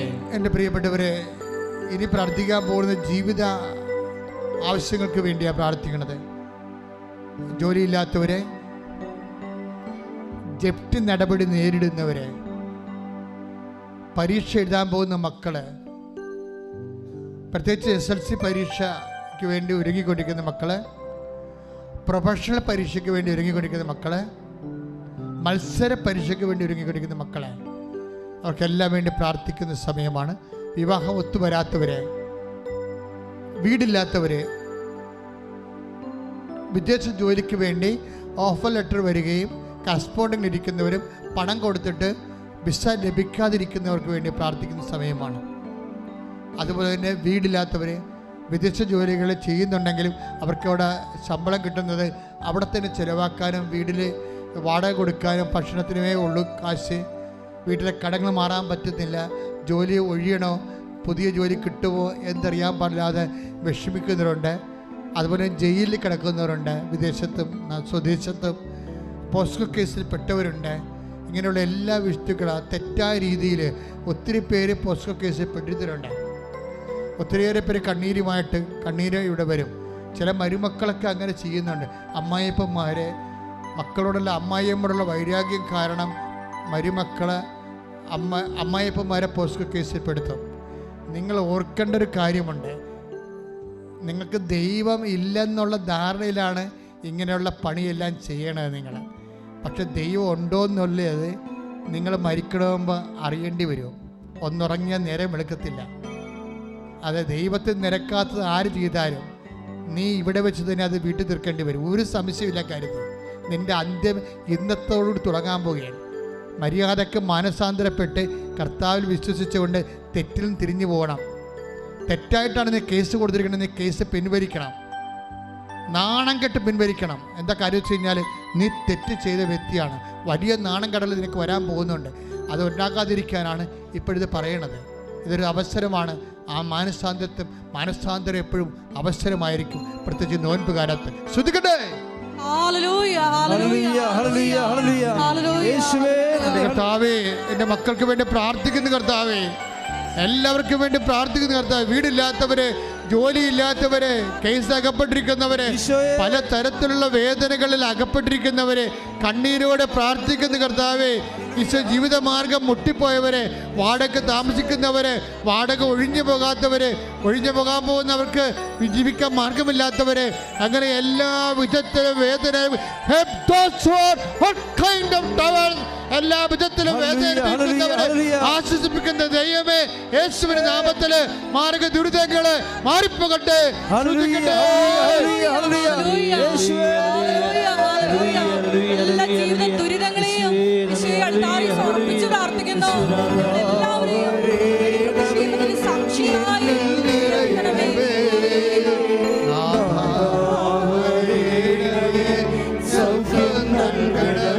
എൻ്റെ മക്കളെ, മനോരോഗികള്, നാട് വിട്ടുപോയവര്, വീട് വിട്ടുപോയവര്, വീട്ടിൽ മിണ്ടാപ്രാണികളെ പോലെ നിശബ്ദരായി ഇരിക്കുന്നവര്, ഡിപ്രഷൻ രോഗം വന്നുപോയവര്, സംസാരിക്കാത്തവര്, പഠിക്കാൻ പറ്റാത്ത വിദ്യാർത്ഥികള്, ജോലി ചെയ്യാൻ പറ്റാത്ത ഉദ്യോഗസ്ഥന്മാർ, ജോലിക്ക് പോകാതെ വീട്ടിൽ ലീവ് എടുത്ത് വീട്ടിൽ ഇരിക്കുന്നവർ, അങ്ങനെ കുറേ മനോപ്രയാസം അനുഭവിക്കുന്നവരൊക്കെ വേണ്ടി പ്രാർത്ഥിക്കുന്ന സമയമാണ്. ദൈവം അവരെ ഏറ്റെടുക്കുന്നതിന് വേണ്ടി ഈ നിമിഷം പരിശുദ്ധ അമ്മ ജീവനോടെ പ്രത്യക്ഷപ്പെട്ട ഈ സ്ഥലത്ത് നിന്ന് അമ്മയുടെ മാധ്യസ്ഥത്താൽ നിങ്ങളുടെ വേദനകൾ ദൈവം ഏറ്റെടുക്കുന്ന, ഇവിടെ പ്രാർത്ഥിക്കുന്നവരും ഓൺലൈനിൽ എപ്പോഴെല്ലാം നിങ്ങൾ പ്രാർത്ഥിക്കുന്നുവോ അപ്പോഴെല്ലാം ദൈവത്തിൻ്റെ കരുണ നിങ്ങളെ സ്പർശിക്കുമെന്നുള്ള ഉറപ്പ് പറഞ്ഞുകൊണ്ട് ദൈവത്തിൻ്റെ നാമത്തിൽ പ്രാർത്ഥിക്കുന്ന മാർഗരോഗികൾ, ഓട്ടിസം രോഗികൾ, എപ്പിലെപ്സി രോഗികൾ, അലർജി രോഗികൾ, എല്ലാ തരത്തിലുള്ള മനോവേദന അനുഭവിക്കുന്നവർ, ജീവിത വ്യാപാരം അനുഭവിക്കുന്നവർ, ജീവിത മാർഗമില്ലാത്തവർ, സാമ്പത്തിക കടങ്ങൾ വന്നുപോയവർ, ജപ്തി നടപടിക്കാർ, യേശു ക്രിസ്തുവിന്റെ നാമത്തിൽ അവരുടെ ജീവിത ദുരിതങ്ങൾ വിട്ടു മാറട്ടെ. ശ്രദ്ധിക്കട്ടെ. വരുമാന മാർഗം മുട്ടിപ്പോയവര്, വരുമാന മാർഗം ഇല്ലാത്തവര്, അങ്ങനെ എല്ലാ മക്കൾക്കും വേണ്ടി പ്രാർത്ഥിക്കുന്ന സമയമാണ്. സാമ്പത്തികമായ വലിയ ബാധ്യതകൾ നമുക്ക് കിട്ടാനുള്ളതിനേക്കാൾ കൊടുക്കാനുള്ള അവസ്ഥയിൽ പൊറുതിമുട്ടി ജീവിക്കുന്നവർ, അതുപോലെ തന്നെ ഉറക്കമില്ലാത്തവർ, പ്രഷർ രോഗികൾ, വിവാഹ തടസ്സമുള്ളവർ, അതുപോലെ തന്നെ ജോലി തടസ്സമുള്ളവർ, അതുപോലെ തന്നെ വ്യത്യസ്തങ്ങളായ രീതികളിൽ വൈരാഗ്യത്തിലും വിദ്വേഷത്തിലും വെറുപ്പിലും ഇരിക്കുന്നവർ, എല്ലാവരുടെ മേലും ദൈവത്തിൻ്റെ കൃപ ചൊരിയാൻ വേണ്ടി ശ്രുതിക്കട്ടെ. ഹല്ലേലൂയ. മൗനമായി പ്രാർത്ഥിക്കുക. എന്തെങ്കിലും വിഷയം അച്ഛൻ വിട്ടു പോയിട്ടുണ്ടെങ്കിൽ ഇപ്പോൾ മൗനമായി പ്രാർത്ഥിച്ച് ദൈവതിരുസനെ സമർപ്പിക്കേണ്ട സമയമാണ്.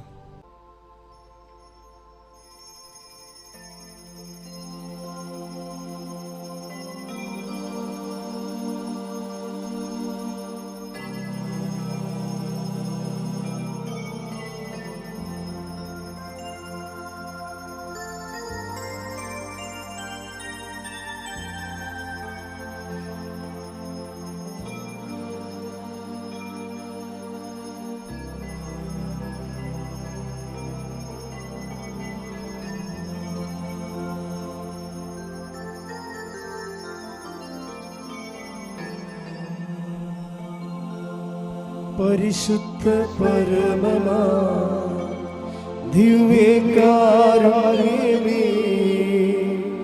എന്നുമെന്നും